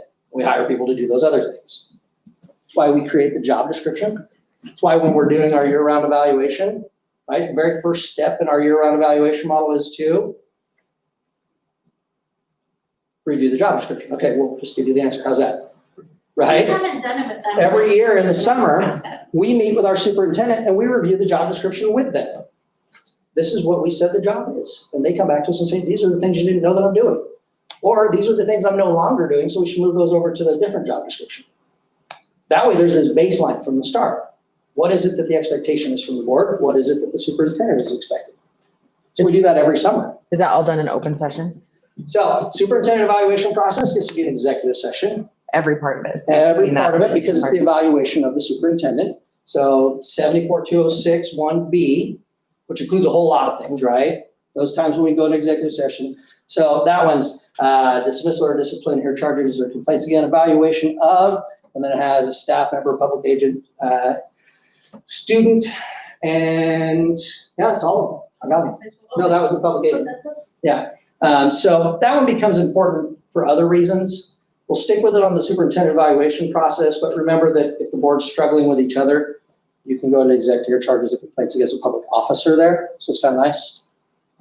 I always like to remind boards that we publicly support and privately criticize, whether we're talking about what we think of staff or what we think of each other or what we think of decisions we just made in an open meeting, right?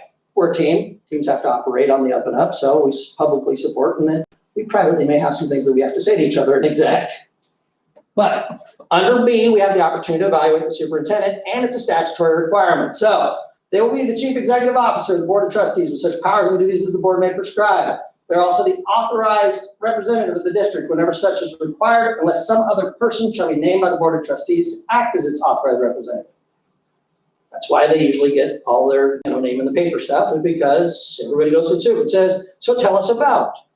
And unless you said no, the only person that gets to answer that is so-and-so. They get to tell you, well, it's my role, it's in code. Because unless you've told them that this is who's going to do it instead, that is their role. Now, the Board of Trustees shall conduct an annual written formal evaluation of the work of the superintendent to be completed no later than June 1st. You do have to do an evaluation, and it has to be a written evaluation. It doesn't give a lot of guidelines other than that. It does It say does somewhere else. the board, it doesn't say individual board member, the board. Well, notice that again, yes. Nowhere does it say an individual board member gets to do these things. The board as a whole evaluates the superintendent. The evaluation does indicate strengths and weaknesses of the superintendent's job performance in the year immediately preceding. So you can't get on the board, and obviously this isn't gonna be a problem here because you have an interim superintendent, but you can't get on a board and say, well, I didn't like what that person did 3 years ago, so I'm gonna get on the board, I'm gonna get rid of them based on what they did 3 years ago. We only get to evaluate off of this year's work. And then it'll also include areas of improvement in the superintendent's job performance and the view of Board of Trustees is called for. So now I get to go back to the continuous improvement plan because I just like to beat that thing to death, don't I? The 2 sections of code that board members need to know are supported by that plan. 1, 33.512 subsection 13, right? To do what? To govern. 2, 33.513 subsection 2, we hire and manage one employee. But 33.320, which is the part about our continuous improvement plan, actually helps with both of those sections we need to know. So 33.320, 2D, tells you 2 things about your continuous improvement plan. 1, you'll regularly monitor the data. So you've created this plan, you said this is what we're gonna do, and it says, great, now you're gonna use it as part of your board meetings. Because if you say this is our priority, we need the data coming to us regularly, so we can make sure that's what we really wanted. And 2, it says it will be a component of the evaluation of the work of the superintendent. This tells you have to do an annual written formal evaluation. The continuous improvement plan section of code tells you something that you have to do to make sure that evaluation is actually of substance. So it's to take that data-driven plan and utilize it as a component of the evaluation. So that's a lot of code in one day, huh? Because we went to this meeting and all he did was spout numbers at us for 2 hours straight. Really important that you know that though. That plan that's on the front of the district website ties into everything the board should be doing. From goal setting at the beginning to how they hold their meetings to how they hold the superintendent accountable at the end of the year. Each of those processes is built around what you have in your continuous improvement plan. Hey, Chrissy, it's your review time. Oh, Ready? my review. Just kidding. Responsibilities of a trustee, we talked about, of course, governance of schools, that 33.512, that whole subsection, but the one we tell you to remember is 13, to govern. As David has drilled in, you guys are gonna set the direction for the district, and you're gonna do that through your continuous improvement plan with your mission and vision. One of the other main ways you're going to govern is you're gonna review and set policy and your strategic plan, which is in your SIP plan, your continuous improvement plan. Then we just talked about 33513 subsection 2. You're going to employ and evaluate your administrator, your superintendent.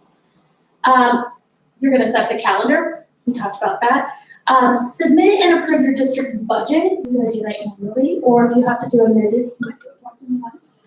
And this is one of the ones that I kept saying, it looks like so great on paper, but these little things are really hard, and that is comply with Idaho code. So all the codes we've been talking about today, including open meeting law. And sometimes that gets a little bit more complicated than it looks on paper, because you're still there to serve, you're still there to follow those laws that you might not know, or, well, this is the way we've always done it, or your patrons don't know them. So it gets a little complicated. You were a board member, what does that mean? You're an individual serving as a board member. We've talked about how you have no power just as an individual. It takes the whole board to make decisions, to do the work. And I just did that as well. Number 2, you're a member of your district's governance team composed of your school board members and your superintendent. You guys really become that leadership team. You're going to discuss things and lead together. You're a representative of your community. This is when we talk about the difference between a delegate and a Trustee. Oh my gosh, you just paused on what the I name know. was. Do you want to do the delegate? No, you got it. Go. You're doing great. Okay, great. So trustee, we talk about, well, I guess the delegate, as a delegate, you guys, delegates are voting as their community. Is anybody involved in party politics at all? See, I Just know- Kirk and I. This is messed up. That one. So in party politics, we have what are called delegate assemblies, right? And so your local group tells you this is how you're gonna vote, and they send you off, and you go down there and you vote. That's what a delegate does. Trustees get confused sometimes because they think they're delegates, right? So they think, I gotta go poll my zone. Well, I would say, Nope, you can't do that. and it's more than the because- trustees getting confused, it's your community getting confused as well. Well, they get confused when the board doesn't explain it. Right. So the role of a board member is not to go poll your zone and see what they think. As a matter of fact, while you are voted in by a zone, your role is to now protect the interests of all of your students. So you can't just say, well, the students in my zone think this, so this is how I'm going to. No, you have to look at what's in the best interest of all the kids in Middleton, which sometimes becomes hard. Parents in that zone or whatever. Right? Yeah. Can you tell he's had to deal with this a little bit? So once you get on there, you're not a delegate. We don't go out and do, little barnstorming sessions and poll everybody and say, okay, now that I've polled everybody, I know how I'm gonna vote. No, you vote based on information that's provided in an open meeting and what's in the best interest of all of our students. And your named trustee is because you get the public trust to make good decisions. So you gotta use the great stuff in your head and try to make good decisions. Now, I'm gonna go off by a long shot because he's about to get really confused as to where I'm going, but it becomes really important. To make good decisions, we have to have good board packets, right? Because our decisions are made on information that's given to us in an open meeting. We can't make decisions based off things that we heard out in the middle of nowhere. We have to do it based on the same set of facts. So when we talk about open meeting law, when we talk about those things, what it really is did the public get a chance to see what we based our information off of? And did we do all of our work in front of them?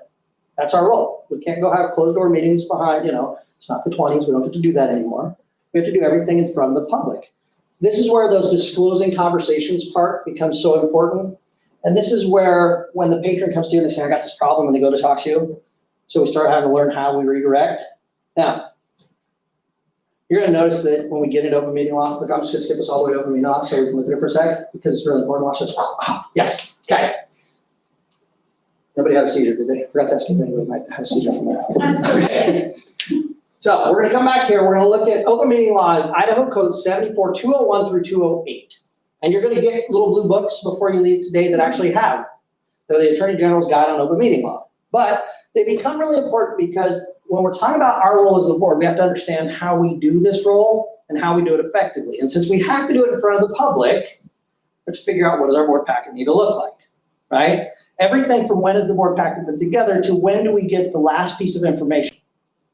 Because if we're getting it right before the board meeting, do we have enough time to have actually spent looking at it, understanding it, being prepared for a board meeting? The answer better be no. Please say no, right? We need plenty of time so we can take our time and do our job right. while we're not polling people, we are making sure we've invested the time needed to do the job. That means getting our board packet, having time to ask questions. We've got our board packet and there's something missing. Do we have enough time to be able to reach out to Kristen and say, hey, I have a question about this? And then she might say, here's the answer. She might know the answer off the top of her head. Well, just because we have, we'll pick on Alicia. Alicia calls her, she talks to Kristen and says, hey, I've got this question. And Kristen answers. Well, that's great. Now Alicia has a different set of facts than the rest of the board, right? Because she asked a question you guys didn't even know was there. Well, if we're going to do our job correctly, then when we get into the open meeting, she's going to get to that agenda item. She's going to say, I had the following question. I asked it already. Would you mind giving the whole board the answer? Does a couple things. One, it makes sure it's in the public record that we got that information. Two, it shows the patron that we're doing our job. We've actually read our packet. We're doing the work that we've been asked to do. Nobody likes a rubber stamp board. Okay, I don't think anybody likes a rubber stamp board. You guys like a rubber stamp board? It's not true. Nobody likes one. So when you get your board packet, you have to have said as a board, this is the most important thing in the world to us is that we get our packet in time. And if it's not to us at this amount of time, then we're not going to look at that agenda item. Right? So you have to have a hard cutoff date that says this is the last time we will take anything in this packet. If our board meeting's on Monday and we say Thursday when our board packet gets to us, we don't take new information from Thursday to Monday. Why? Because we need to have enough time to do our job. And that's to be able to read the packet, ask the questions that we need to make her prepared to come to the board meeting, right? We don't surprise her in the open session, that'd be horrible. Just wait till you get to the meeting and then spring things on her. Want to see them quit really quick? Do that. So we have that time to be able to actually chew through what we've got and ask good questions ahead of time and then restate them in open session. So it becomes really important that we're following that process of making sure we have a good enough packet. Now, Which we did start using Simply, and that's helped a ton. I feel like, I don't know if you guys ever looked at packets before you were on the board, but it was like 394 pages of scanned documents that you would just sort through. So, oh dear gosh. so I feel like now at least everything, like there's attachments. So not only for us, but for the community to be able to go and see. And if you're searching or looking for past history, it makes it a lot easier to be able to tie things together and say, oh, they did talk about this at a past meeting, or here's all the documentations or bids or graphs or whatever. So hopefully everyone has. And I know. You're like, it's so much better. Better. Like, because it has the agenda and then you click that agenda item before, I think once before you had to scroll through everything and find where it started and stopped. And then also I think at one point they finally started putting tabs in, but you never had the agenda in front of you, you just had some tabs on the side. Yeah. So when I think of those two documents, so it's important that we know, the agenda really is the public's. That seems weird because the board chair creates the agenda. But when you're thinking of it, think of it from a customer service centered approach. Hey, you spent a lot of time in this one, so this should be easy for you, right? Our job is to make sure that the public has, because the agenda is their right to know, what are we going to be doing that night? And so we have to have it out there within the time that's required by statute, so 48-hour minimum. But we want it out there with plenty of time and clear enough that they know that's what we're going to be doing. That's why they included the provision a year and a half ago that said we're going to go ahead and make sure if you're going to take action, it says action item. Because we want to be very clear with anybody in the community, this is what our public agency is going to be doing. So the agenda belongs to the public and should say, this is what we're going to be doing. The packet belongs to the board and is the information you need to be able to make a good decision. That means you have to have your hard data of this is the last time that we're going to put things in it so that we've got enough time to do our job. And that becomes really hard sometimes, right? I blame a lot of administrators for wanting to get us reports at the very last second. And they're really nice people, but they're also busy because they have jobs. But we have to be able to teach them to say, hey, if we need it by Thursday at 4, we need it Thursday at 4. Means she's going to say, I need it by Wednesday at 3 so that I can have it in their packet by Thursday at 4. You have to be really clear about timelines when it comes to packets, or you won't have enough information to do your job effectively. So it's really important. Make sure you all support that decision when you get your timeline, because if she says, I need this by this date, and then they don't get it, and she takes it off the agenda, or says, you have to wait for the next meeting, they're not gonna complain to her. They're gonna call you. They're gonna say, I wanted this on the agenda, and you're like, did you get your packet information? Well, no, but I was gonna get to you there. And once you let one slide, they all think that. Or at the district I was in, I was like, okay, I know this is for football, but they didn't get it in time. I've reminded them. I've done this, and I think I caused my superintendent to have multiple heart attacks. And he was like, okay. And I said, I'm gonna tell him this. And what do you know? They called the superintendent, they called the board, and they all supported, this is what we need for our packet. We can't make an exception, we might have to have a special meeting And that's them taking time out of our volunteers. You guys are all volunteers. You don't get paid to be a board member. It's out of the goodness of your hearts. And that, when you have to have those special meetings, and you will sometimes. But when it's on someone else's lack of planning, that's the mom. And I'm like, your lack of planning is not an emergency on my part. I would really make sure they understand that for them. So just making sure whatever timeline you put in place, you all support it. Everyone's on the same page. I'm not gonna get us through all of open meeting law, I promise, because we've got 15 minutes for me to try to get through as much as I can.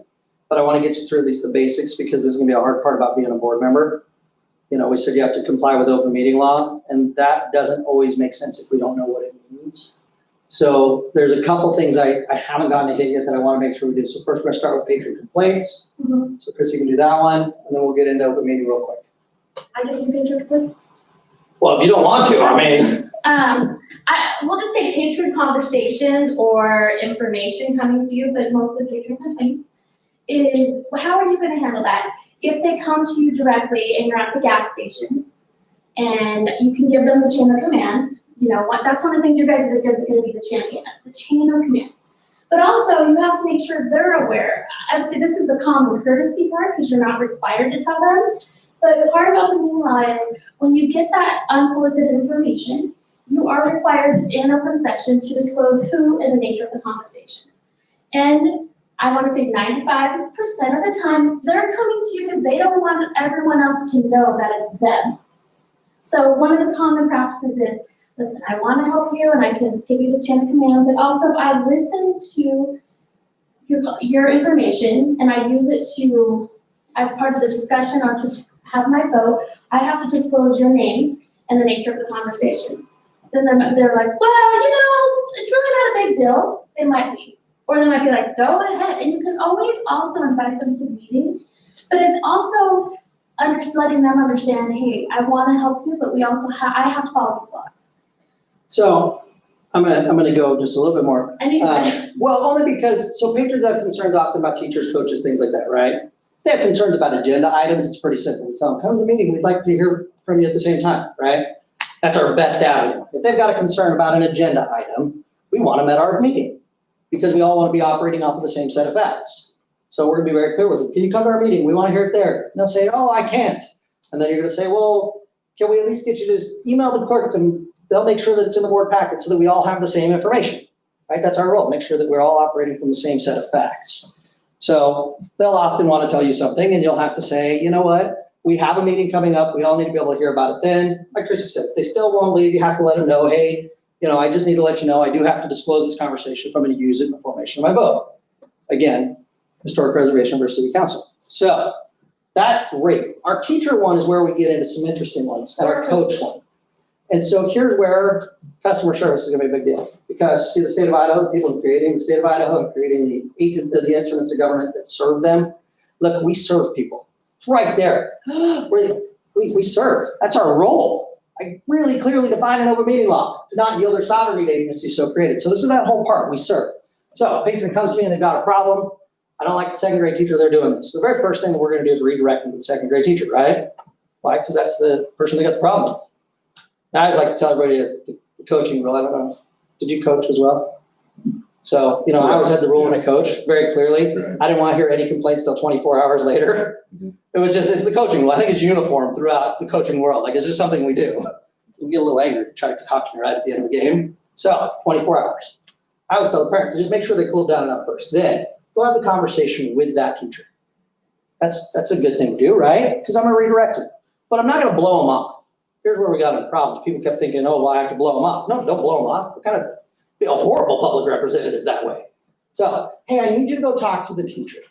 Oh, I've talked to the teacher before, they're horrible. No, just help me out. Go ahead and talk to the teacher. And why don't we just in 3 days, let's circle back together and see if that got it taken care of. Now, as a board member, you get to determine, are you going to call them back? Are you going to have them call you back? Whatever you want to do. Right? But we're going to serve them, so we're going to provide good customer service. So we're going to make sure that there's follow-up. We're going to try to be Nordstrom's instead of Walmart. I know, right? So we're going to provide follow-up. And then we're also going to, since we only hire and manage one employee, we're going to let them know that this is going on. Might be a little thing right now. We're going to zip a quick email to our superintendent. Hey, just want you to know, had a concern from Patron Smith about Teacher Jones. redirected them to Teacher Jones, should have more information in a couple days, just wanted you to be aware. Right? Because we want clear communication from the board and the superintendent. Last thing you want to do is find out they've been talking to a board member for 3 months now, and this is the first you've heard of it. So they've done that. You've gotten to hear it. Teacher tries to take care of it, it doesn't work. For one reason or another, just still got a clash of the titans going on, right? So they come back at the end of that 3 days, and you made your determination. Either you're gonna call them back or they're gonna call you back, whichever. We check back in. Hey, tell me how it went. Oh, it's just awful, awful. Worst person ever. Can't believe I did it. Okay, here's the next step. I really need you to go ahead and just go to the building principal.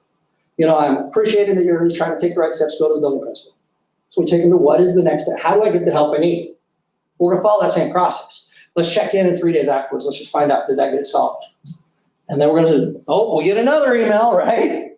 Hey, Patron Smith got a hold of me about Jones again. It didn't work well. I redirected him to the building principal. What we're doing through each of the steps is showing the patron that we care enough to get them the help that they need, but we're also making sure that our administration knows that there may be a fire they need to be ready for.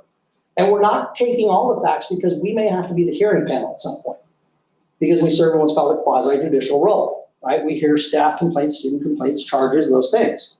Because we may have to vote on it, we don't want to get all the facts. We want to get them the right information to get the help they need. So if the principal doesn't solve it, right, we're going to get them all the way up to our superintendent. But superintendent now has an ongoing record of what's gone on. So by the time it gets to them, they're prepared to have a good conversation about this. And then if it didn't work there, guess what? They get to come see us, right? But we know, because we've provided service the entire time, that they've had opportunities to get help for each of the steps.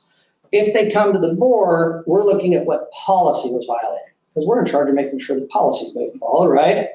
So we're not judging them on the teacher has a bad attitude. That can be solved down on a lower level. Teacher attitude isn't our issue, right? That's going to come down to the management of our schools. But policy violations, if we think the policy, if that parent thinks the policy wasn't followed and it gets all the way up to the board, that's where we have to make that decision. And sometimes those patrons, they just want to be heard because maybe they just didn't like the outcome. Everything was followed, but they're still just upset and they just need to be heard. So even if board can't do anything and everything's been followed, you just let them be heard. I'm moving all the way to 206. Look, oh, those are going to be another in a sec. Look, I have so much clicking. I have so many slides. See, I could have kept you here all night. By the end, you're like, I really don't like code. Okay, here we go. The only times you cannot, or you have the opportunity to not do something in public. It's for these guys, because you've already heard all of these like a couple times, huh? You already know the times you're allowed to say we're going into executive session. All right, so executive session. We call it the Vegas rules, right? What happens in executive session stays in executive session. You as a board have said this qualifies as a time we can have a conversation without the public. So we don't then take that and go, now I'm going to go tell everybody. Well, then why did we do it? So we, in our role as a trustee, have made a committed effort to follow our code of ethics and to do the role appropriately. So if we said this is important enough that we're going to do it behind closed doors, we have to adhere to the Vegas rule. It stays behind closed doors. And there are very few times we can do it. And it starts with this. An executive session which members of the public are excluded may be held, but only for the purposes and only in the manner set forth in this section. The motion to go into executive session shall identify the specific subsections of the section that authorize the executive session. There has to be a roll call vote on the motion, and the motion will be recorded in the minutes. An executive session will be authorized by 2/3 vote of the governing body. So all of that means, very simply, that one, when you get ready to go into executive session, I'm going to go into executive session, Idaho Code 74-206-1B, right? That's the motion. They have to identify what was the subsection. That becomes important because if you looked at the Charter Commission last summer when they got in trouble, if anybody watched the news when they got in trouble for violating open meeting law, they'd gone underneath protected records, but scope becomes an issue. If it takes you 3 hours to talk about protected records, you probably got off track, right? And it turned out there was a tape that proved that, and that was a bad thing for them. So it becomes important. Why did we go in? And we can only stay in for that reason. And we'll see in sub 2 that actually says that. So here are the reasons that you're allowed to as a school board. First one is hiring somebody, specific person, specific positions, qualifications of that person. That's what that breaks down to. Right? So consider hiring a public officer, employee, staff member, individual, agent, where the respective qualities of individual are to be evaluated in order to fill a particular vacancy or need. This paragraph does not apply to filling a vacancy in an elected office. So guess what? Appointing one of you guys will be done in front of everybody, and appointing the other one of you guys will be done in front of everybody. That's how that works. And so will the interview process. And then deliberations about staffing needs in general. We can't go in to talk about an alt-track science teacher in the 6th grade and then decide we're gonna talk about our science program as a whole. Does that be, needs in general? Nope. We can only be talking about the specific qualifications of that employee for that position.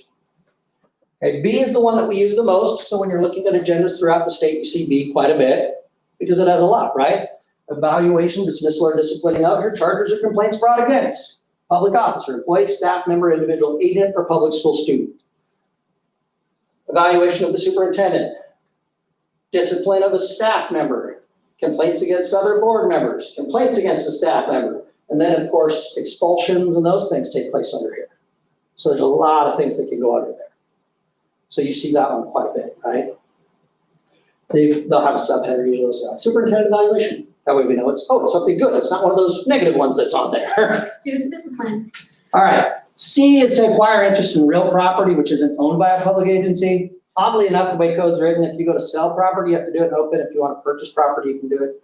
So it's kind of bizarre how that's written. I know. That's why we use our agent and let them figure out the deal on it, because it's a really dumb rule. Okay. D, consider records that are exempt from disclosure. Now, I gave you one example already. What was it? The safety plan. The school safety plan, right? Anything that's FERPA or HIPAA related would go under here. So we look at individual student records, or if you're getting data that's called N-rate student data, so it's so small that it's a group less than 12 and we can identify a student clearly, then we can get those reports in executive session as well. And I like to use both, just for your guys' knowledge. When I am doing a superintendent evaluation, I like both B and D to be on the agenda because that evaluation is a protected document. We don't do E because we don't treat trade or commerce.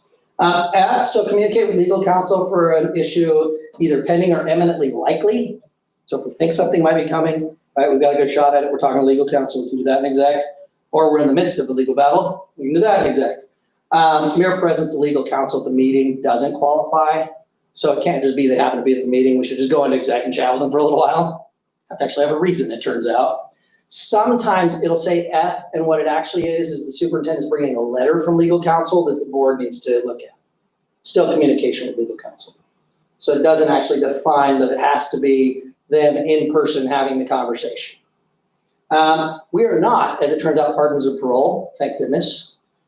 I mean, the teaching staff feels like it sometimes, but we are not. We're also not going to be the custody review board. Yeah, they get their own section, just so you know. We do have, so your risk manager or insurance agent looks exactly like it did for when we're talking to an attorney, right? Eminently likely or pending claims. So again, it's a risk assessment thing. And then mere presence doesn't satisfy. And our final one is J, contract matters that are authorized under 74206A, 1A and B. And that is when we're getting ready to go into negotiations and we're determining what we're willing to do. Negotiations are an open, our position that we're determining, we can have that conversation right here. So still have to do open negotiations. Also, just to be clear, this is an important one for, say, Marsh Valley, because they ended up in the news for this, right? Superintendent contracts are not qualified under this. Superintendent contracts is an individual contract. It does not go behind closed doors. Still public funds, so that does not go under here. Now they can empower somebody to have a conversation. Here's the range we're considering, go talk to them. Often the superintendent will make a recommendation as to this is what I'd like to see for next year, right? And then the board will vote on it in an open session, but they won't have a closed door conversation about how they're gonna spend your money because they're not allowed to do that. It's public funds, you should know that it's probably in public. To know a little bit further, just know exceptions. In favor of it, stated in the section, narrowly construed, violation to change from one that you didn't identify, right? So if you went under A to consider a specific employee, but part of the way through that, we start thinking about, oh, I need to talk to you about, charges or complaints against one of our staff members.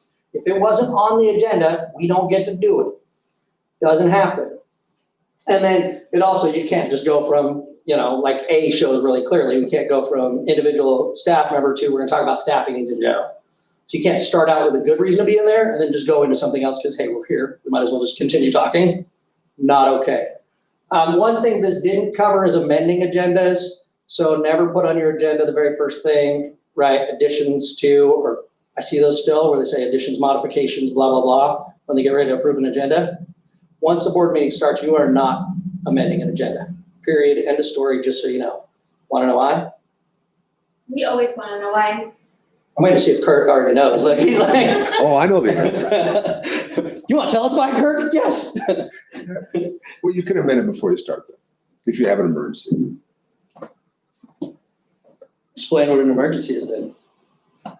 Something that we deem that's an emergency. That is not the definition of an emergency. It's just easier not to do it.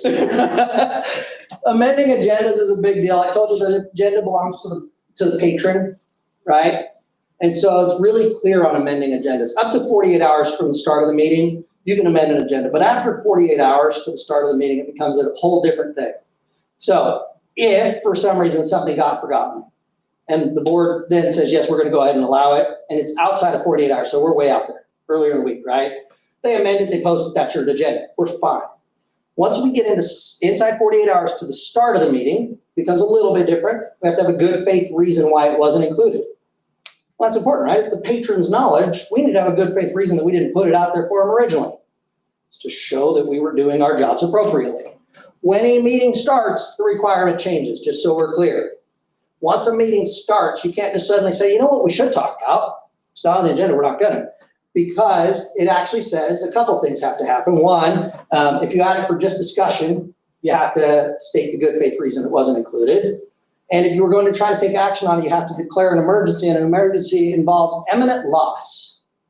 So it can't just be, well, we declared this emergency, who's going to get hurt, and why can't we have a special meeting later on to do this? So 99 out of 99 times, do not amend an agenda after the start of a meeting. If the agenda has been amended and posted with that good faith reason, you also have to add an action item, approval of amended agenda. So that it is transparent that you have amended the agenda. On the agenda, it also has those good faith reasons, but that is part of the code as well.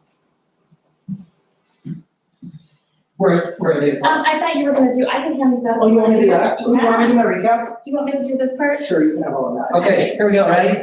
After all of that, you need to know just this. Really, that was 2 hours of your time to know just these things right here. I call it the odd part about being a board member, because it's easier to remember then, right? 1, 3, and 5. But if we're gonna look at what is it that's the role of the school board, I already told you the one section code that's gonna apply, but at the end of the day, if you wanna know what the role of a school board is, we're starting with number 1. The number 1 role of the school board is to do this, and that is to advocate, right? Like it or not, you just became an advocate for public education when you decided to sit on the school board. You should be the strongest voice in the community about the wonderful things that are going on in our district. And if you can't think of what they are, come up with, please just write them down and just be a paragraph, right? Because you're really the person that should be telling us all the great things that are going on, because you dedicated your time to help make sure that happened. It doesn't mean there aren't other areas we gotta do work, but the number one thing that as a school board member you should do is be an advocate. By the way, when it comes to talking to the legislature, they'd rather hear from our elected board members than our superintendent, because they get paid to do it. We're actually an elected body. So a good part about being an advocate is they're gonna listen to you and say this is what the needs are in our community. All right, 3 is, what is the role of a board? And it comes down to these 3 things. 74-201 said that we do this thing right here. Right? Remember me just reading that just a few minutes ago? State of Idaho creating the instruments that serve them. Yeah, we serve the patron. And we do that by doing this thing right here. That is at 33.512 subsection 13. We govern the district. That's our role, right? We serve the patron and govern the district, and we have to have an end, something that we're trying to accomplish. So it should be this thing right here. And we're gonna put it in the code as well, just because I love everything being tied to something I can make a point of, right? We serve the patron, we govern the district. Our ends are student achievement. As a locally elected school board, we get to determine what does student achievement mean here. It may mean a focus on CTE, it may mean a focus on go on to post-secondary education. it can mean something different here than it means in, again, if I'm like, we got a pretty strong CTE focus and a lot of kids going to the military. That's what we have a lot of focus on, because that's what our community homes are. That's okay. You guys have something that, this is what you guys have to determine as a board. And then if we're gonna do that, we have to have a way to get there, so we have to know what are the 5 things that we regularly review in school board meetings, right? So we're an advocate, this is where we govern, our ends are student achievement. How do we get there? It's by looking at these things. And our first one, we talked about it a lot today, policy. Every policy in the district should have an adopted on date, or revised on date, or reviewed on date. Sometimes we're just looking at policy again, just to make sure we know what it says. Matter of fact, as a prospective board member, you should look at, well, first the ones on your board meetings, and then the ones on your grievance procedure. Because those are the 2 things people are gonna ask you about. How do I get to talk to the board, and if I got a problem, what do I do? Those are good areas to start as a board member. And I would say sometimes policy gets to be a daunting thing that everyone's like, oh, we'll do it next month. Oh, we already have policy. Oh, we'll do that. You really have to make sure you understand that policy is ongoing almost every board meeting, just like you That's the say. 5 things you I know, regularly I review, say that Chrissy. so much because we see some policies that haven't been I don't even think you heard reviewed since 1985. All right, next one that we regularly review, personnel. There are large sections of code dedicated to these guys, right? 33.513 through 518, all have to do with personnel. We only get to be in charge of one of them, but we approve the contracts for all of our certificated employees, and we come up with the rules and the grievance procedure for our classified employees. All of that is gonna involve personnel and is the role of the school board. Okay, the next one, we saw it a couple of places, but we wanna know that, because let me tell you, if you don't do this one, your community is gonna eat you alive. Finance. Right, that's why we get all those reports on where we are. You guys have budget areas, and then set the budget for the year, and then you get business manager updates telling you year-to-date versus budget. And you guys understanding where we are, do we need to amend budget? Finance is a big part of what we do. And it existed in the code we looked at today, 33.512 subsection 2. But if you want to know more about it, start in the 33.700s and 800s, and that way you get a real quick kind of good glass into yes. All right, policy, personnel, finance. This guy right here is a big one. And look, they're having a meeting on this in just a couple of days. Safety. How many different sections did we just look at that said you have a role in safety as a school board? At least 7 that we just looked at had to do with safety. Everything from do we have enough staff on our playgrounds, do we have rules for how we're gonna handle our kids, to do we have a strong enough social emotional learning program, to whatever else that needs to look like here. Right? Those are a regular part of our board meetings. And then the final one, by now you should actually know what the final one is, because I only mentioned it like 1,000 times, is this guy right here, right? Your continuous improvement plan.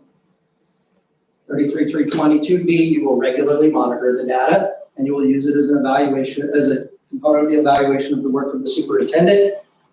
So it is a regular part of what we do in our work as a school board.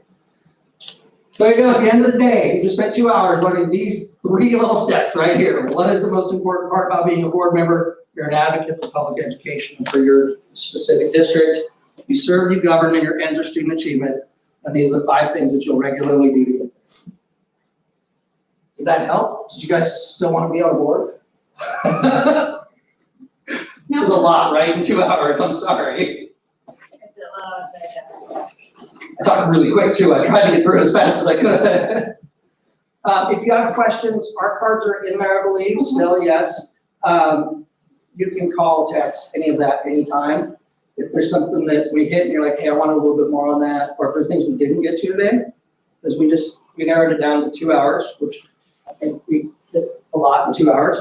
But if there's things that before you go sit before the board and have an interview and determine, yes, I want to do this, if you get questions, Chrissy and I, that's our role, is to really serve school boards throughout the state of Idaho.